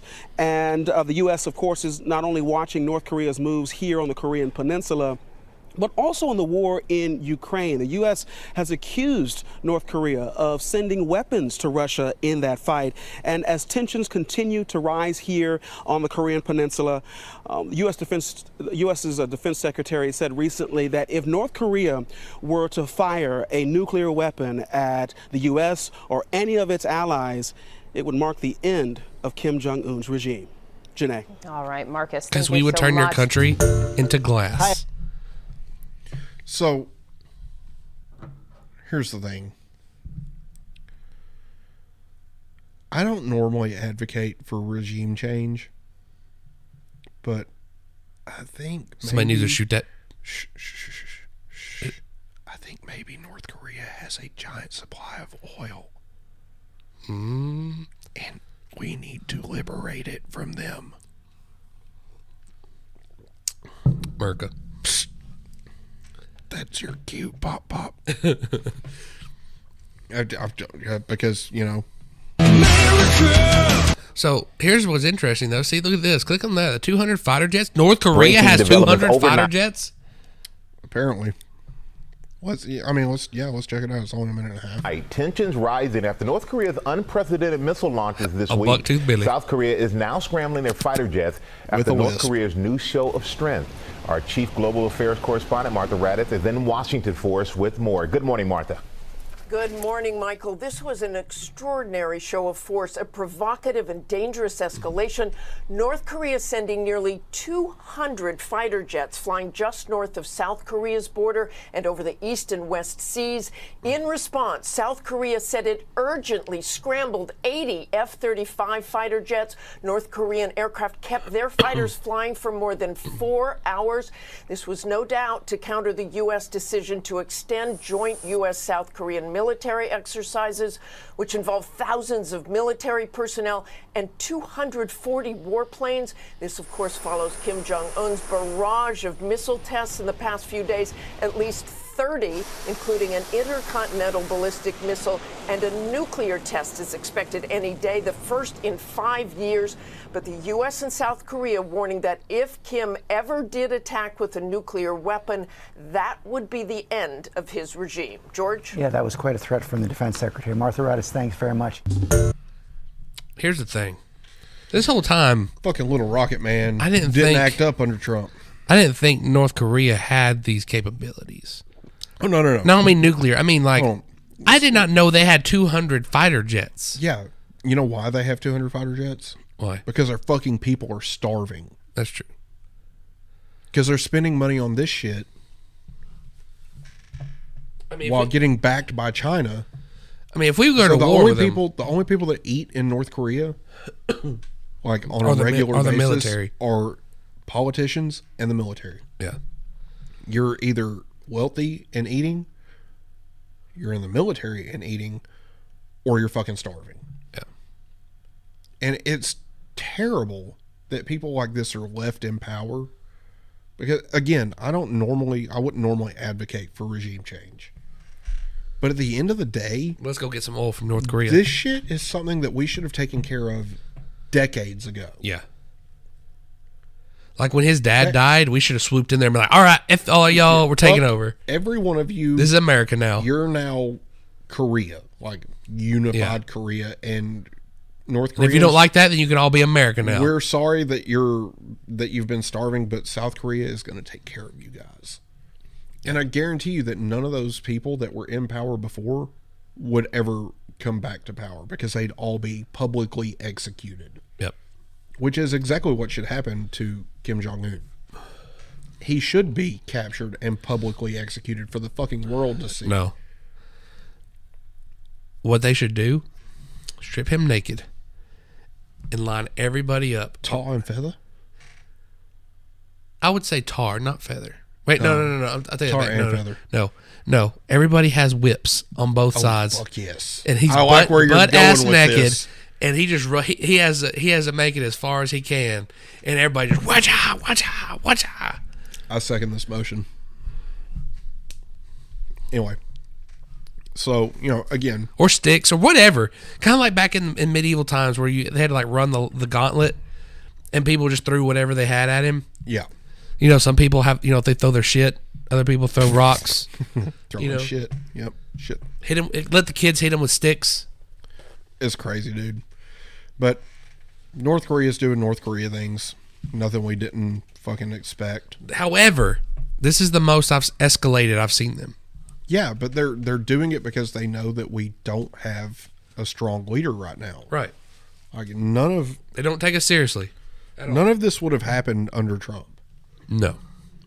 They were well behaved under Trump. They stopped testing missiles. They didn't test any nukes. Nothing. It was very, very, very quiet when Trump was in office. And now that it's Biden, it's starting again. What are you looking at? I'm seeing when that was posted. Oh, a day ago. Yeah, that was yesterday. I saw this over here. Where was it? Ready to fight. But that was 6 years. Like what? That looks like that's 5 years ago. 5 years ago. Yeah. So I mean, it's one of those things. Like North Korea is going to do what North Korea has been doing for 30 or 40 years now. The issue is that they should have never been allowed to continue doing the things that they were doing. Right. Either a coalition goes in there and takes over and unifies it with South Korea. I always get those fucking mixed up. North Korea, bad. South Korea, good.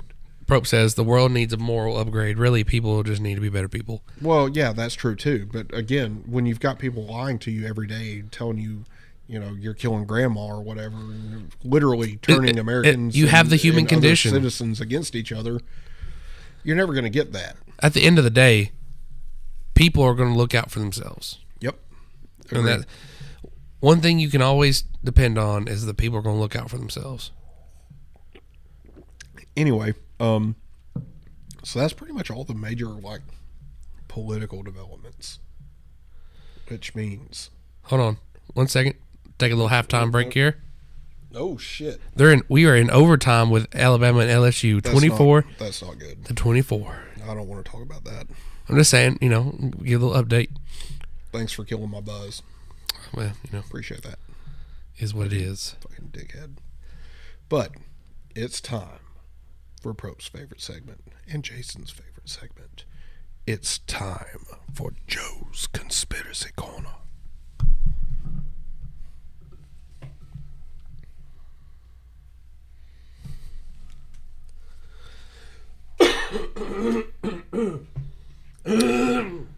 take us away. I have to clear my holes out, sorry. Take us away, Joe. Tonight. You know what we're talking about? I mean, you told me, but I want you to First things first. I listened to that interview with Joe Rogan. Yeah. And that fighter pilot. Yeah, that was a good one, wasn't it? Bro.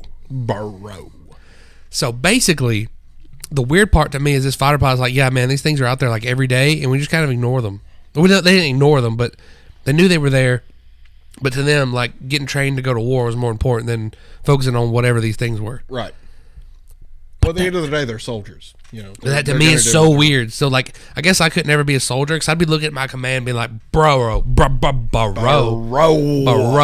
There's aliens out here. There's fucking aliens, dude. Like, what is going on? What is going on? Right.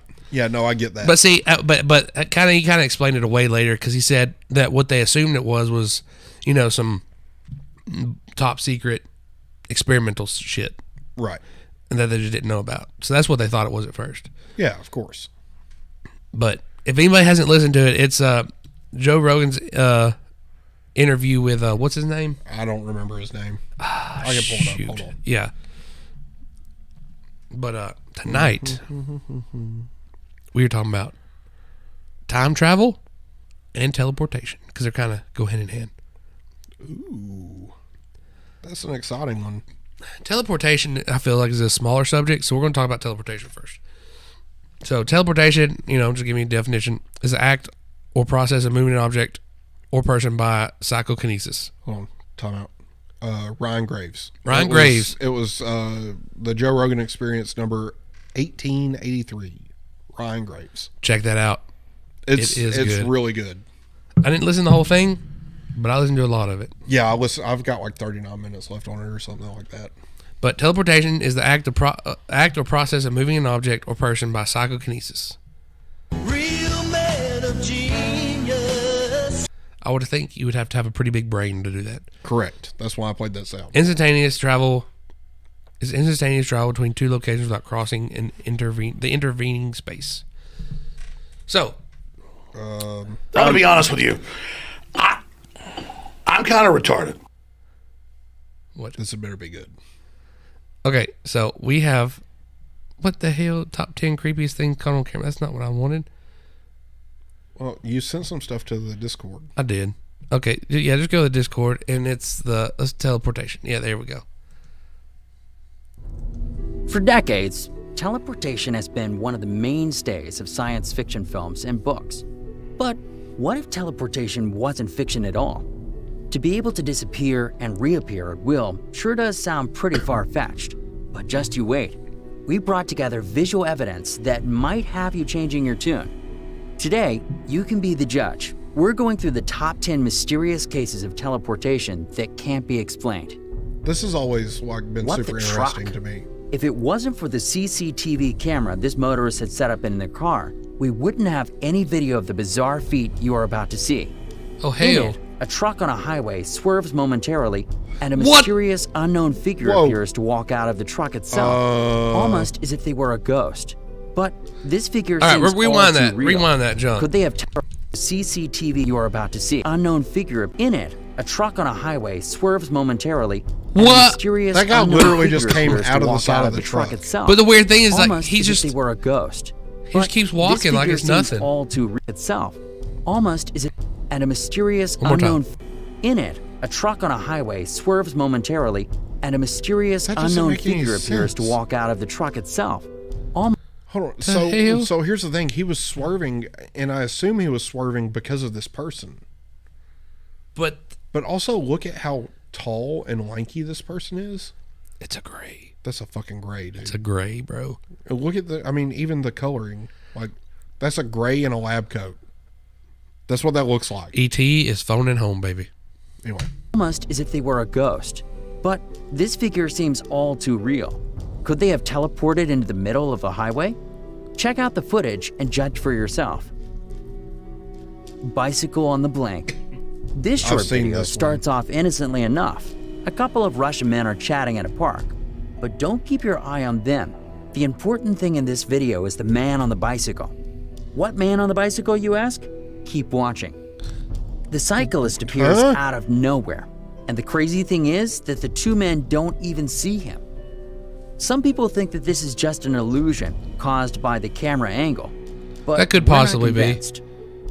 Well, so with that one, I'm skeptical. He could have just been at the perfect angle, right? I'm skeptical in the of that perfect one. spot, but I don't know. Now, did you watch the pause it real quick? Did you watch the TikTok I sent you? Yeah, that one. That one. Like there was nothing there. That doesn't make all any you saw was sense. a ripple, and the dude walked out. Yeah. Like what the hell? That one makes zero sense. Traffic incident. It's one thing to make a bicycle appear out of nowhere, but how about a car? That ain't nothing. This mind-bending clip shows a car suddenly materialize out of thin air in the middle of traffic. It's just lucky that the driver of the other car hold up. Brakes. Rewind that shit. Lucky that the driver of the other car thinks that car wasn't and hits there. The brakes. This one we'll have to see again to believe. Teleporting hero. Heroes can be real. A camera at an intersection in China caught footage of what seems to be a completely unbelievable. A man riding a bike looks set for a full-on collision with a speeding van, but he's miraculously saved by a Samaritan. It's how he is saved that really needs to be seen, though. The van screeches to a halt. The driver can't believe what's happened either. Did you see him flash across the screen? Yeah, I've seen that one. That's an old one. That's a real-life flash, yeah, bro. Is this real? Is it fake? We'll never know for sure because our hero chose this moment to walk off into the night. Flying vans. The vans in this next video don't actually teleport per se. It's more as if something invisible teleports in front of them and flings them into the air. It's as if they're being hurled around by psychic force. Fucking aliens. This footage was taken in China, and from the looks of the shocked bystanders, they couldn't believe what they were seeing either. Why the fuck does this shit always happen in China? Sports Center. On live television, anything can happen, even apparently superhuman feats of paranormal wonder. The key person to watch in this clip, which went viral when it was screened by SportsCenter in the US, is not the interviewee. Keep your eye on the woman in the background instead. See that? She just disappeared without a trace. It's no what. See that? Hell! Keep your eye on the woman in the background instead. See her? See that? No. She just I think she started walking. In the background If you look, it looks like she's about to start walking. See that? I think she's just right she there just in the. disappeared without a trace. Debunk. It's no wonder this video keeps people guessing. I think she's walking with her. Teleporting dog. Animals do the funniest things, but it's fair to I think say I've seen that this one most too. I think this don't one's. do this. I think this and one's by just this, framed. we mean teleport into the middle of the road. Never mind. We bet this wasn't what the camera person was expecting to film when they started recording this road race. Crash course. This next video is a good argument for why humanity shouldn't mess around with things they don't understand. If we ever manage to harness the power of teleportation, you just know that random accidents like this are going to increase. Check out the video in which a car suddenly arrives out of thin air right in front of another one. Again. That's a sure recipe for a car crash, we say. Running man. The quality of this video might not be that great, but there's no mistaking the panic these two men experienced when they realized that there was someone with them, and whoever it was had powers not of this world. The footage seems to show a figure pelting around in the background at superhuman speeds, zipping in and out of existence, almost as if they were teleporting from place to place. See for yourself. That's weird. Over the fence. There's nothing quite like an old-fashioned police chase, but there's nothing old-fashioned about the way this car managed to evade the cops. This driver was already leading their pursuer on a merry little chase, driving all over the road. But then, just when it looked like they might be closing in on the criminal, the police pulled their car around and found themselves confronted with an impossible fence, with their quarry right on the other side and disappearing right into the night. How did the car get through? Did the fence teleport into place, or did the car teleport onto the other side? It's impossible to tell, but one thing is certain, the police never did manage to track this driver down. Thanks for watching, and please don't forget. That is interesting. That's super interesting. Like, this is a good one, right? Okay, so I have even heard people talk about instances where, like, say, they'll be sitting at their desk and all of a sudden, like, the mouse just disappears. Yeah. And all of a sudden, they're like, what the heck's a mouse? And then, like, I mean, it may even be days later. All of a sudden, they're sitting at their desk, and all of a sudden, it goes back onto the desk. Like, I mean, it, like, literally falls onto the desk. That's hilarious. Fucking portal up in this. And they're just like... like that black guy that he's like... Yeah. Fucking... So this, have you ever heard any stories like that? Yeah, actually, I have. And I'm going to be honest with you. I feel like we've all experienced it at some point. Have you ever done that where, like, say you drop something and you never actually hear it hit the floor? Bro, you know how I was telling you about how I lost a disc playing disc golf? Fucking vanished. I saw the motherfucker hit the ground yesterday. Saw it. Literally watched it touch the ground. Walked to where it would have been. Not there. Walked 300 feet in a circle all the way around where it would have been. Not there. It's a white disc. Kind of hard to miss. Kind of hard to miss that. But I did. I don't think it was there. Like, I literally... So, the T-pad on number 7 at UAH. There's a small, like, wiry tree right off to the right-hand side. So when I pulled through, I grip locked it, and it went through the wiry part of the tree. Okay. I step out to look to try to follow where it's going because I know I've grip locked it, which means it's probably turned over, especially after hitting the tree. So it's probably going to the right instead of fading immediately to the left. So I step out and I see it, like I'm watching it fly. And at this point, it's stalling out, so it's coming back to the left. And I watch it hit the ground about 100 feet in front of the big tree that's further up. Me and Nate walked all around that place. Never found the disc. So yeah, and somebody will post that they found it at UAH in the exact spot where I said it was supposed to be in a week or two. I've had that happen several times, especially playing disc golf. Like, stuff will just, where it went, but it's not there. Super fucking annoying. Especially when it's a $17 disc. Motherfucker. It's my go-to distance driver. Yeah, super annoying.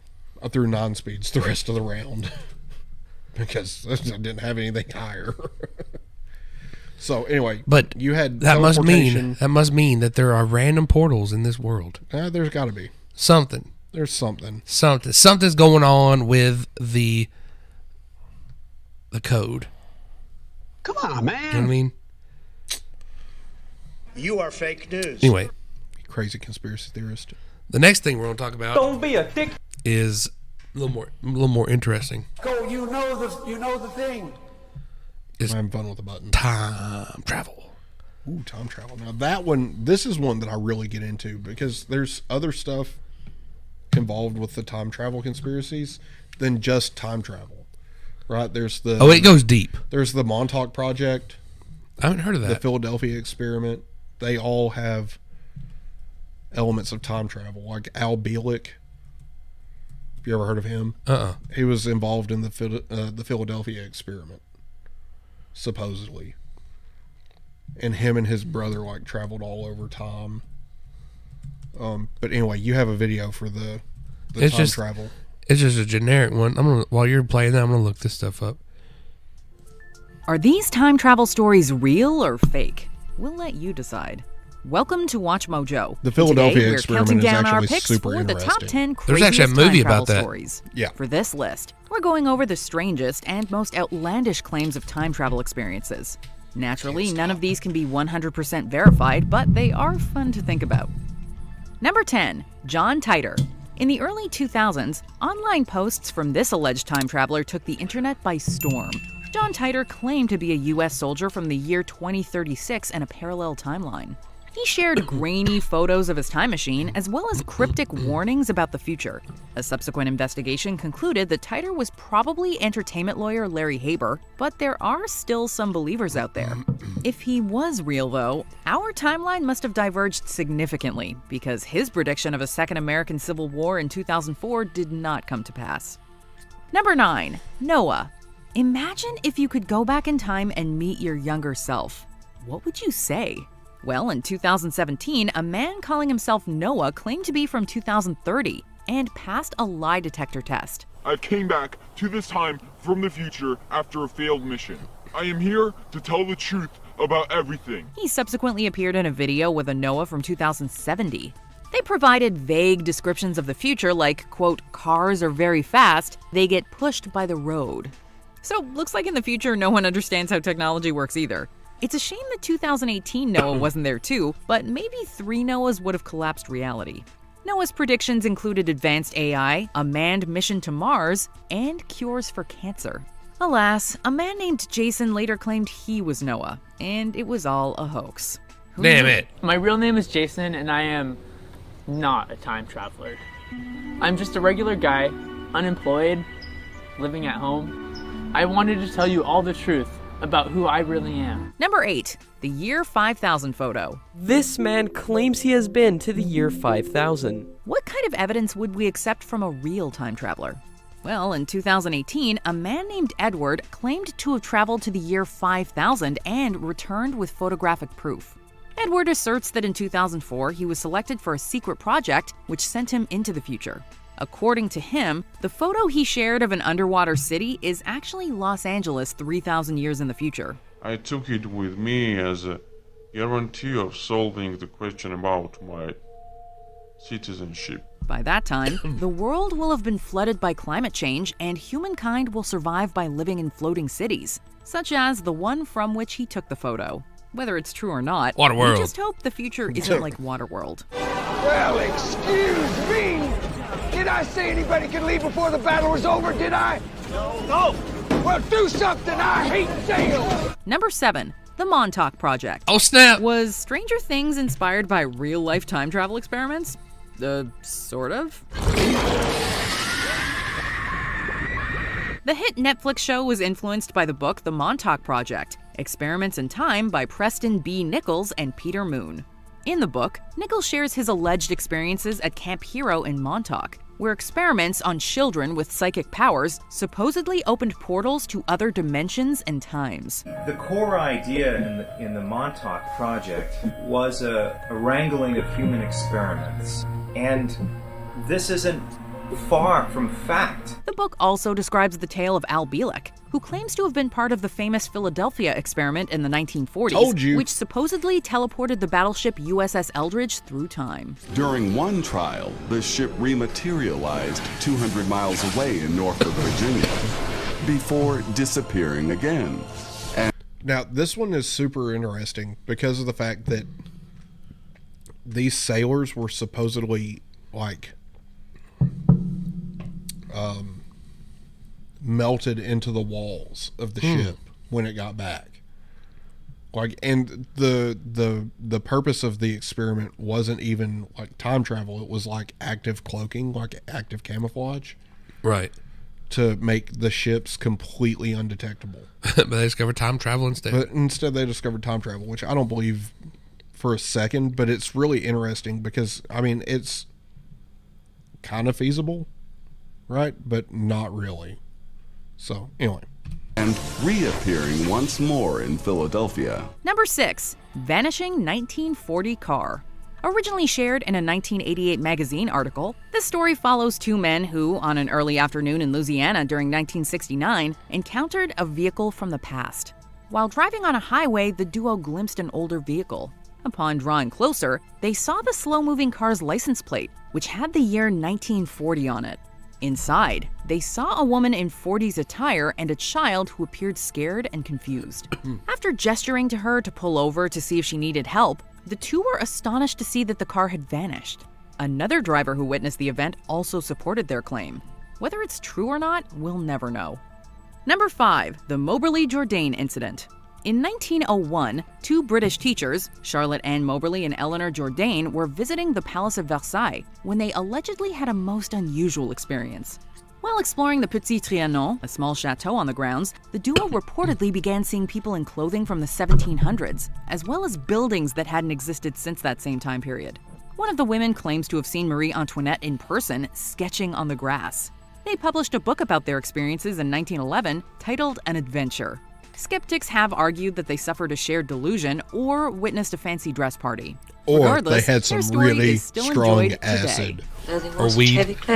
Not weed. I don't think weed would have done that. Perhaps they were rehearsing a play. Number 4. Torrid Man. Going through customs can be troublesome for any traveler abroad. But one man visiting Japan in 1954 had more difficulty than most. Arriving at Haneda Airport in Tokyo, this unknown man was detained because his country didn't exist. The man purported to be from a European country between Spain and France, which in our time is the microstate Andorra, but the man insisted that his country Torrid had occupied the same location. Perhaps even more mysterious is the fact that he vanished from the hotel room he was given to stay in, despite guards posted outside his door. Even his Torrid passport was gone. Maybe he returned to whatever time or parallel world he came from. Number 3. Hutton and Brandt. In 1932, a German reporter, J. Bernard Hutton, and photographer Joachim Brandt were assigned a story on the Hamburg shipyard. Once there, however, the two men panicked when bombs began falling around them. After snapping a few pictures, they left in a hurry. No one at the paper believed their story, and their photographs showed nothing out of the ordinary. 11 years later, in 1943, Hutton was shocked when he read a story in an English paper about an Allied air raid on Hamburg, with pictures showing him scenery he was very familiar with. Did Hutton and Brandt leap forward in time somehow? Number 2. The South Fork Bridge Hipster.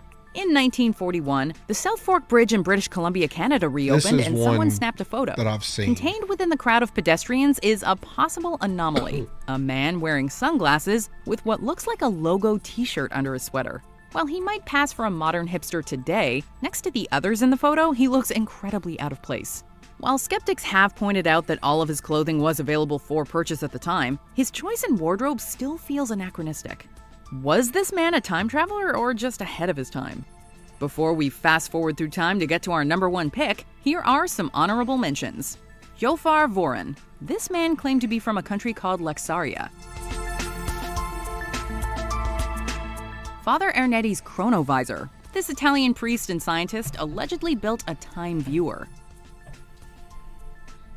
I think we've talked about this one. Yeah, we have. W.D. Davis. I don't remember a that time one. traveler We from talked about that 2200. before. This man claims to be from the year 2200. We met up with him in an undisclosed location as he told us his story. He showed us what he claims is actual food from the future. Watch this. Why they have it blurred out? And decide for yourself. That's just this channel's shtick. I'm W.D. Davis, and I'm from the year 2200. William Taylor. Has British intelligence been sending agents to the future? Please understand that they are going to come after me for making this video. I'm putting myself at great risk for telling you the truth. I will tell you everything I know, because there might not be another chance. Hotel of the Past. Early 20th century uniforms and a hotel that completely vanished. Hey. Before we continue, be sure the option to be note things and switch on. In 1935, Air Marshal Sir Robert Victor Goddard was flying towards a disused airfield in Scotland. He flew into a strange storm of yellow clouds before descending back into view of the airfield. Somehow, the abandoned airstrip was now in use, with mechanics in blue overalls servicing yellow trainer planes. The storm came back, however, and Goddard returned home. 4 years later, what he saw came true. RAF mechanic uniforms changed from brown to blue, trainer planes were painted yellow, and the airfield was reactivated, complete with a new kind of plane he'd seen from the air, the Magister, first flown in 1937. Did he have a vision of the future, or did his plane somehow travel through time? Do you agree with our picks? Check out this other recent clip from WatchMojo, and be sure to subscribe and ring the bell to be notified about our latest videos. So what do you think, Justin? Do you think that different planes of existence exist? Not different planes of existence, I believe that exists. but different timelines. Like the 1970s. How do I explain this? It's still a time that exists, and they can be visited. Do you believe that like the different times are written into like use English words? It's hard for me to think that I'm too buzzed for you to not use plain English. Because we obviously consciously feel ourselves moving through time, right? Right. So how do these other timelines, say like the 1970s, how is that still there for somebody to visit when we consciously feel ourselves moving through time? So unless it's an alternative I personally believe that there are parallel universes in which you could go back and see what life was like in the 1970s. But anything that you saw there might not necessarily match the history here, because I think it's a parallel timeline. Things all happen the same way. It's just there's variations. The culture was still the same. The fashion was the same. Like it was still the 70s. Right. I think that. But it may be the 70s. But I also think that there are alternate timelines in which Nazi Germany won. Yeah. World War II, and would make the world look very different. It makes everything different. I don't think that we can view our own past or our own future. I think that's only accessible to others, like from the other timelines. So you think like I could see your past and future, but I couldn't see my own? Is that what you're saying? I think you could see an alternate version of mine. See, I'm kind of like the version of me that got married. See, I have to wonder. Say, like, I don't think we are seeing, like, I don't think there's a physical past we can go to. But I'm wondering if maybe you know how when you write a book, you know, it's there. Yeah. You can go back and read it again and again and again. Right. You can relive that moment theoretically again and again and again. Yep. I'm thinking maybe that's what like history is like. The past. It was already written. You can go back and look at it, but you can't change it. Yeah, that kind of that would be more in line with what I would think too. I don't think that you can go back in time and kill baby Hitler. Right. I think that everything that you're going to see there might be something in place there that would keep you from doing it. Yeah. Well, I mean, you know, they talk about like the grandfather paradox and stuff. Right. Because if you go back in time and kill your grandfather, then you never existed to go back in time to kill your grandfather. Right. It's a paradox. It can't happen. Right. So it's kind of like a PDF, read only. Yeah. So I mean, when you look at everything that has happened, sure, there's no changing what's already happened. Right. But I think that gives you the possibility, if you could go to the future, if things continue on the same path.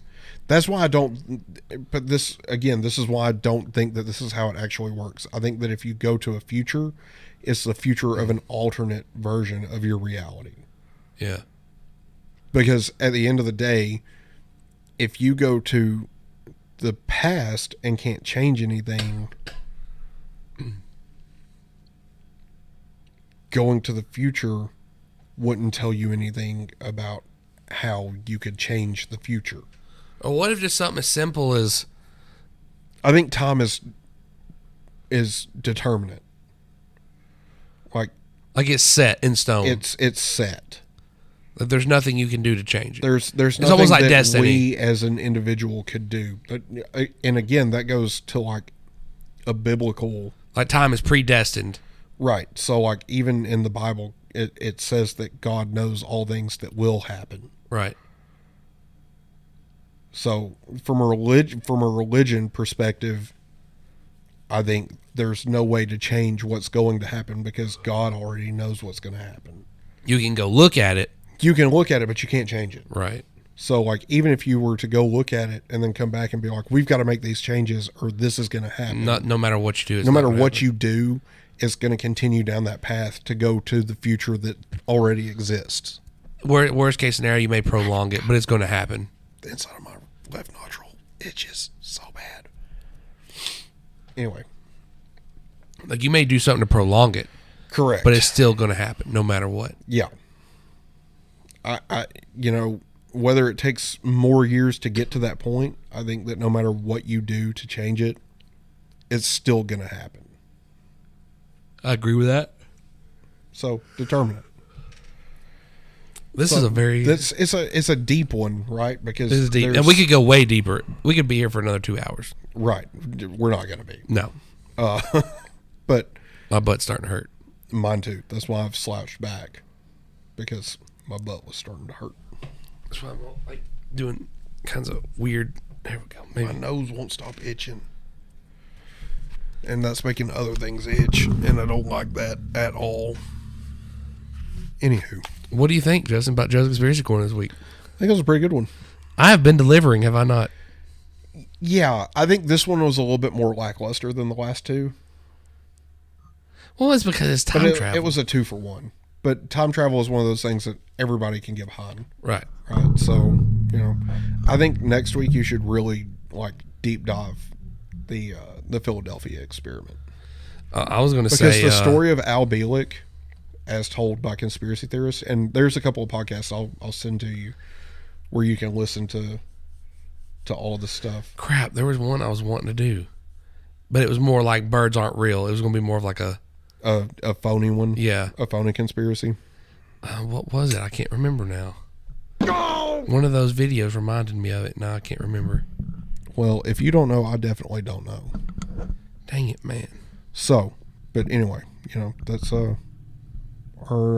we done with Joe's Conspiracy Corner? Yes. Well, this has been... Wait. There have also been talk of UFOs being obsessed with Ukraine lately. Well, yeah, that's common knowledge at this point. Okay, I didn't know if you'd heard about that. Yeah, definitely heard about that. This has been... Makes you wonder if they're going to use nukes. Would you shut the fuck up? Sorry. Go ahead. This has been Joe's Conspiracy Corner.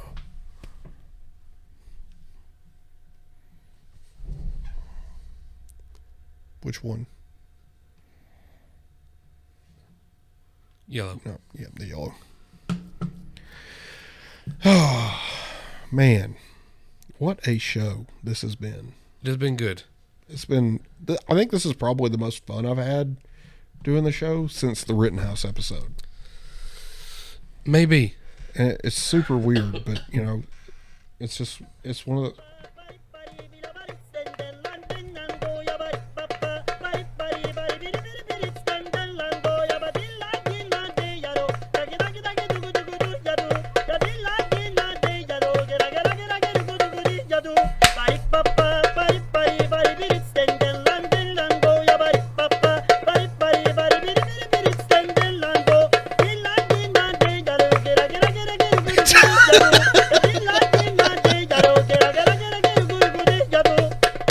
So I think you know what that means. It is Justin's Financial Corner. Very nice. Jeeves, please fetch me my finest stock market tracker. So there has been a slight development in the GameStop saga. Do tell. It would appear that this is following the same trend as the 2008 financial crisis caused by the credit default swaps on mortgages.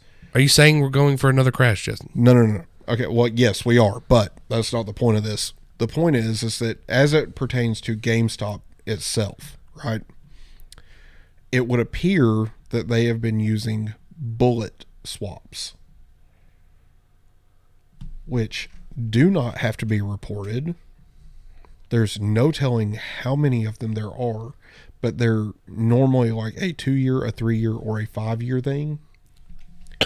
And guess how long we've got until the end of the 2 years? Couple days? No, a little bit longer than that. March is when it looks like the first batch of these swaps, which are incredibly bad and extremely risky because you're going out. So these swaps, you're going out, you're betting on something that's 2 years away. There's no telling what's going to happen.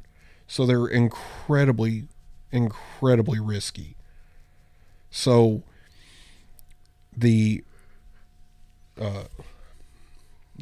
when you get on Super Stonk, this is basically what happens. You just hear a never-ending stream of... I'm going to be honest with you. I'm kind of retarded. Except for they don't say retarded, they say regarded. Now, to be more politically correct, which I think is hilarious because now we just say regarded all the time at work. But, so everything that they're putting up there now is basically saying that they're doing this with these bullet swaps. Like, that's how they've kept from having a massive short squeeze. And the theory is that in March, when they start going bottoms up, they're going to have to start making good on the stuff that they were betting on.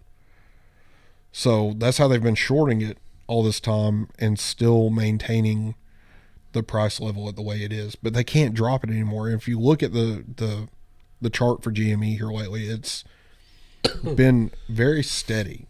But we're entering potentially a bear rally. So a bear rally is like the market as a whole has been going down, and out of nowhere people just get like this, oh, things are going to turn around feeling, and they start buying stuff and the price starts shooting back up just for it to stop and go again. Which it's kind of what happened in the 2008 financial crisis, right? So like they were propping up these mortgages with all these shit mortgages. If you haven't watched The Big Short, you really should. Like it really goes. I started it one day and I fell asleep. It really goes in depth. Like not in depth, but it goes to a place where you wouldn't expect it. And it tells the story of what happened in 2008 in a masterful way. It's got Steve Carell in it. It's a good movie. Like if you really pay attention and watch it, you'll kind of understand. It's also got Christian Bale in it. Okay. He plays the guy that basically discovered what they were doing. Like he's the one that started the credit default swaps on the mortgages. Like he wanted to short the housing market because he knew that it was a bubble and it was going to crash. So I highly recommend watching The Big Short. Okay. And actually paying attention to it. Probst, by the way, said Conspiracy Corner was great. I know. I saw that. I just wanted to acknowledge it. So anyway, these bullet swaps are super risky. They're super over leveraged, and the chances of it blowing up in their face get better every day. Now, the one kryptonite to this is going to be a huge rally in the stock market.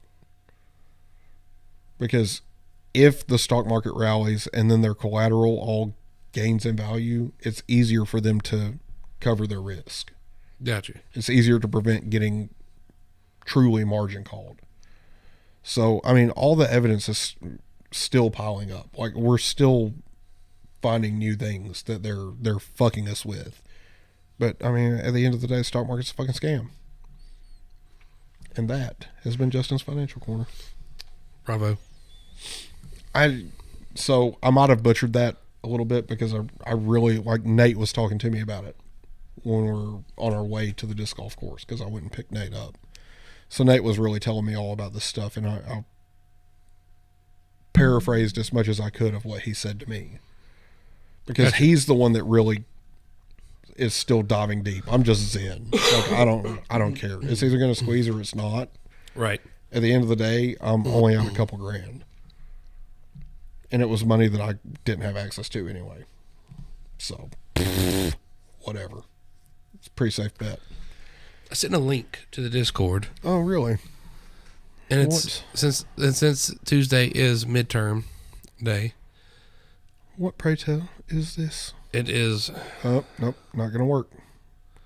We'll find this on YouTube. How about that? Because I guarantee it's on there.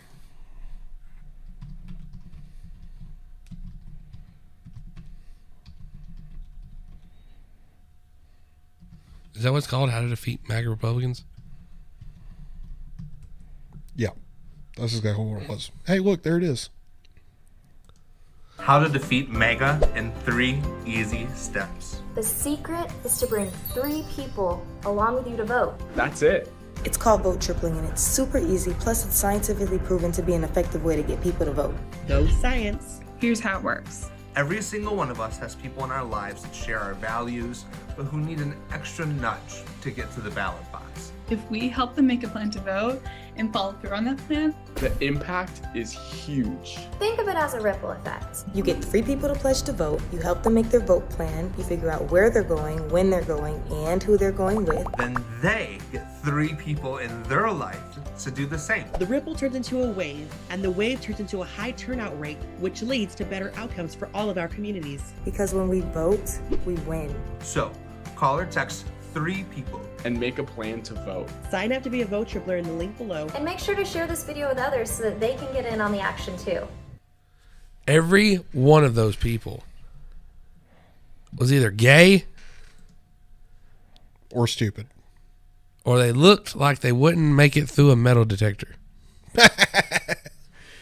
They would not have, without an extensive period in which to remove all of their piercings.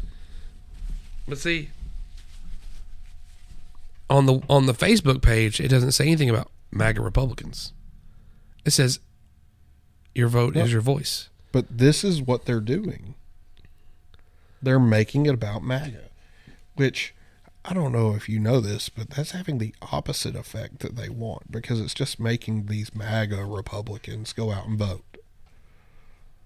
Right. Like, at the end of the day, yeah, you're driving up turnout, but you're driving it up for the wrong crowd, because the people that just wanted to be left alone are seeing what the fuck you're doing, and they're like, no, absolutely not. Again, in Pennsylvania, you've got a candidate who literally opened a debate with "good night." So my comment, and this was like 5 days ago that I had to comment this. I said, first, if y'all want more people to vote blue, it's probably not best to use all the people that look like they couldn't pass through a metal detector or don't shave their armpits because they think it helps with climate change. The best thing you can do is fight against the 2-party system and actually vote for people who want to change this country, but in a positive way, and give its citizens more freedom. I said vote gold, vote libertarian. So I approve this message. And it's funny because like only one person laughed at it and nobody commented on it or nothing. Yeah, because they think you're crazy. That's the problem. Everybody and I might be. The thing is that even on Twitter, like there's a bunch of people, like when you say something on any post, if it's not with their party lines, you're automatically MAGA. Yeah. And like, especially with our Facebook page or with our Twitter page, right? If you click on our icon and go look at our page, it literally says we're libertarians. Yep. The only person that sits at this table that is not a libertarian is Lonnie. And that's because he's a Republican. And that's fine. I don't give a shit about that. He brings sustenance. What I care about is having viewpoints that are beneficial to the discussion. Right. If you have a shitty viewpoint, I'm going to tell you have a shitty viewpoint. I literally tried to date somebody who was extremely liberal. And it came down to the point where I was like, I can't just exist with you. Like, I can't. When was this? This was a couple of years ago. I can't just exist with this person because every discussion that we had turned political. And it never got heated or anything, but it was always one of those like, you're only listening to one side of the story and you're not hearing everything else. And her point was always like, I always like having these discussions with educated libertarians, like libertarians who actually look at the details of the situation, you know, because she was one of those Black Lives Matter and LGBTQIA plus minus sign divided by equals tilde that goes over the N in the Spanish language. I think I nailed all of those. Rolling your R. Racists. But it turned into one of those things where I was like, I can't just have a discussion with you because it always turns political. Like, it doesn't matter what it is. We could be talking about what to eat for dinner, and it's going to turn political. Really? Yeah, that was just the dynamic that we had. But we always had good discussions. But like, I don't want to live my life having to debate with somebody. Was it like, hey, you want some like corn for dinner? And she's like, what do you mean, corn or maize? Because maize was no, it wasn't like that. It always just devolved into politics. Hmm. It would be like us hanging out, but you're a giant fucking liberal. Oh wait, I went through It's that. very hard for me to Yeah, I went through that, and I'm not friends with that person anymore. It's hard for me to imagine this. But like, okay, so like you're like, I want to go to Chick-fil-A, and they're like, no, I don't support Chick-fil-A because exactly, yeah, really? Stuff like that, yeah. Okay, so when it comes to business is business for me. Yeah, I don't give a shit about the business owner's political ideology. Right, exactly. Now, when it comes to an entire company espousing these ideals that I don't agree with, like Coca-Cola and their Be Less White training, nope, I don't buy anything made by Coca-Cola anymore. Literally nothing. I can't say too much about that. I do like Coke. I did too. But I'm also a believer that if you are a successful enough business, you can say whatever the hell you want, and people are still going to buy your product. But here's the thing, like, for me, I don't have Disney Plus anymore. I don't drink Coke products anymore. And the only reason I have an iPhone is because, well, there's really not other phones out there. iPhone is very dependable. It's not only that, but it's just like even Samsung and all the other big phones, like they're all going to be aligned with people that I don't agree with, and I'm not going to have a phone. Right. But let's be honest. Apple, we're calling you out. Mac, whatever you want to call yourselves. It was a douche move to be like, hey, we're going to send out an update for everybody that's got the old iPhones to make it use the battery up a lot quicker. Yeah, they want you to buy new phones. Exactly. It's like we made a really good product. It's planned obsolescence. And they're like, oh, well, we made too good of a product. We need to degrade it a little bit. That's absolutely a thing, though. It is. And they've admitted to it. It is. It's also the reason that it's so hard to repair an Apple product. Yeah. Because they don't want you to be able to repair it. No. They want you to come to them. So this is one of those things kind of where... shitty.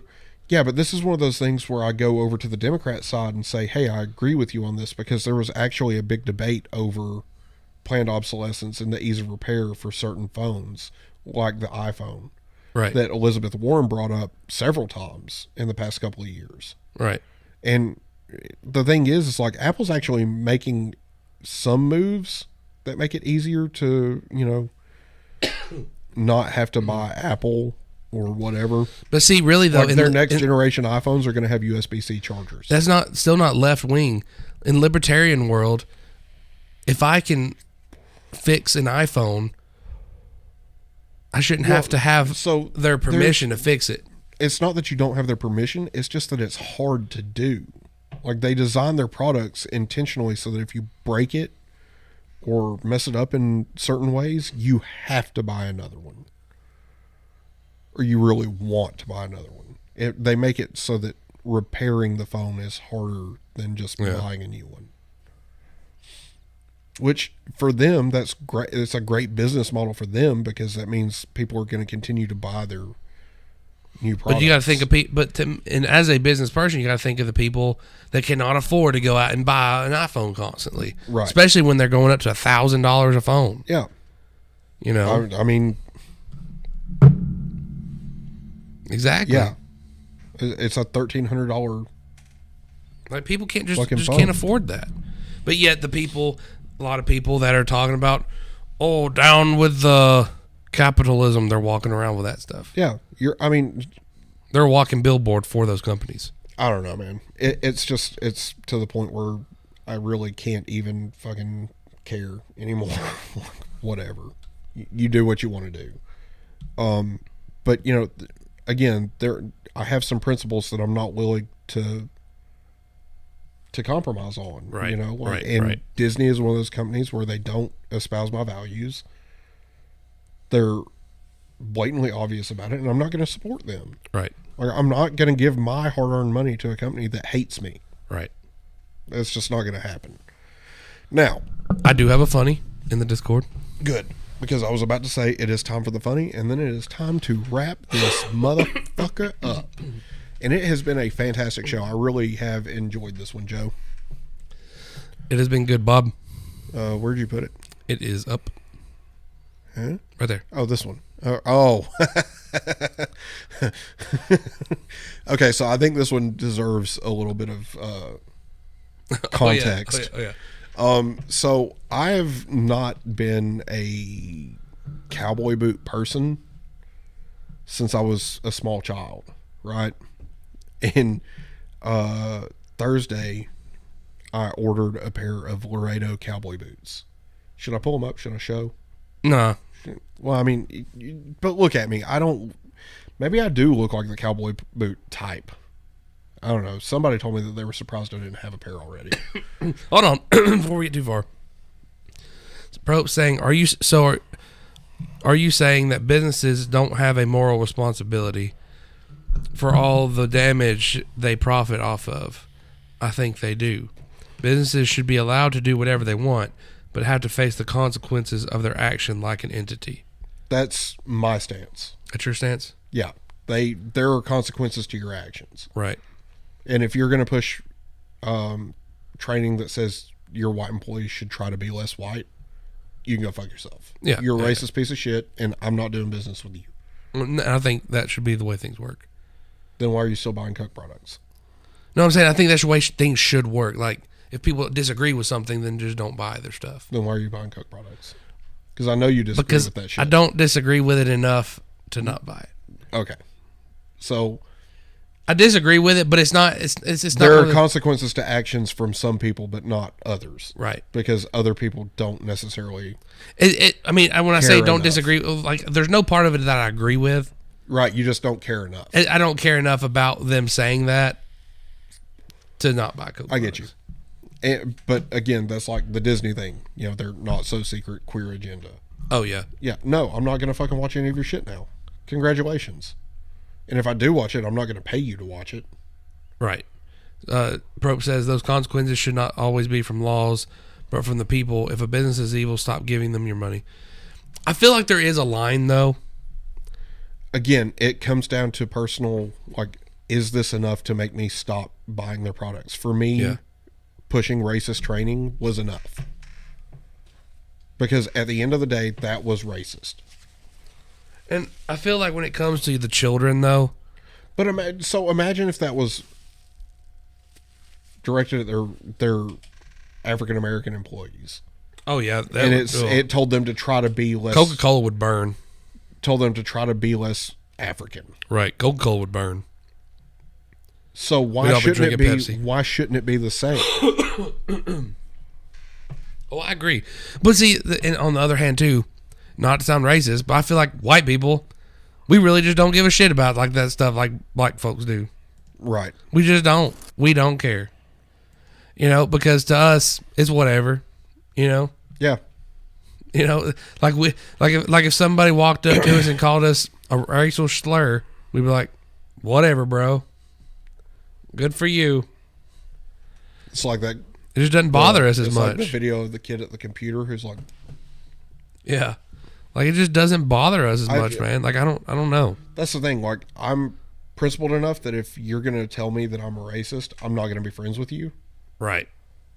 Like, I'm not going to subject myself to your bullshit. Right. But, you know, like, I don't wish poorly on you. Like, I don't want bad things to happen to you. Right, exactly. Unless you've really pushed me to that point, which some people have. But, you know, that's just part of being an adult, right? Right. So, anyway, on to the funny. New boots. So anyway, okay, back to the main point, right? So I bought some Laredo cowboy boots. I've not owned a pair of cowboy boots since I was a child. Did you wear them with jean shorts? No. Dude, I was obsessed with Garth Brooks as a child. So you did wear them with jean shorts? No, because he didn't wear them with jean shorts. Not that I remember. I'm going to find a picture. I'm sure you're going to. You motherfucker. Anyway, so I purchased these boots, and I text my mother. I go, who am I even right now? And she was like, are you Garth again? I said, apparently so. But no, the reason that I bought the boots is because I buy tennis shoes, right? Because they're comfortable. And I've found that I continuously have to purchase more shoes because every 3 or 4 months they're to the point where it's like, I can't wear these anymore. They look like I'm a homeless person. So I end up having to buy a new pair of shoes, and I just had to buy another pair of shoes. And I was just like, you know what? This is dumb. This is really, really stupid. There's not one. It doesn't exist. There's not. I can't find anything. There's Garth. You know what I like about Garth? He's a little bit country and a little bit rock and roll. No, don't say that. Row Tide. No. Anyway, on to the funny. We're new boot goofing. How does that even happen? What was the other thing you were telling me to what were we going to do? Oh God, I don't remember. It was new boot goofing, and there was something else. There was something else, and I don't remember what it was. I don't remember it either. So I feel like there should be something more than that because it was just a minute. That was perfect. That was pretty funny. Whoa! Just goofing. New boot goofing. New boot goofing. Genuine ostrich. Three payments. Which, again, that was funny too to me because I actually had to order these boots. Like, I went to Cavender's in Huntsville and was looking at boots, and I tried a couple of pairs on, and they had a pair there that I liked, but they weren't the color that I wanted because I'd already been on their website and was looking at the boots. And they had the same brand and design boot, but it was a different color, and it was too dark. I wanted it lighter. And I tried those boots on in store, but they were more expensive than the ones that I ended up finding that I liked online. So I just ordered them instead of ordering the ones that I was originally going to buy. But I bought them with PayPal, and they have a pay in 4 option, which makes me feel better because like big purchases that are expensive, I don't like spending a lot of money in one go. So like anything over $100, if I can split it up, I'm going to split it up. Right. Just because it makes me feel better. But anyway, so 3 payments. Here we go. 4 payments. Here we go. What is that? What do you got? What do you got there, Joe? Do we have a secondary funny? It's not as funny as that, but it's kind of funny. Oh God. Happiness is one of the most attractive things in the world. Who doesn't want to be around someone who's positive? You know? Well, unless you got COVID. Never mind. Nice, pleasant, a joy to be around. Good energy. You know who really notices just how happy you are, guys? When it's that brand new relationship? Other women. Not your woman. Other women. They can't help but notice how happy you are. They stare at you and they point. Look at him. Look how happy he is. I bet I can change that. Guys, you are now blood in the water, and the sharks are out. And if you've never been hunted before, it is one of the scariest things in the world. Because usually you don't know you're being hunted until it's too late. You're over there minding your business, you're in your relationship, you're trying to make it work, and here they come.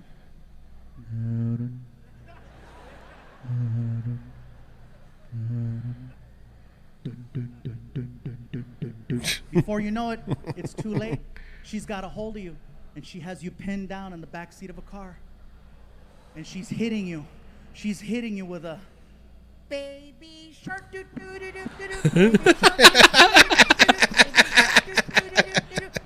shark. You will never look at that song the same way again. You're welcome. Beth and I watched that Netflix special the other night. It was probably his best performance ever. He's funny. I really like Gabriel Iglesias. Fluffy. And he pretty much he bashes cancel culture on there too. Good.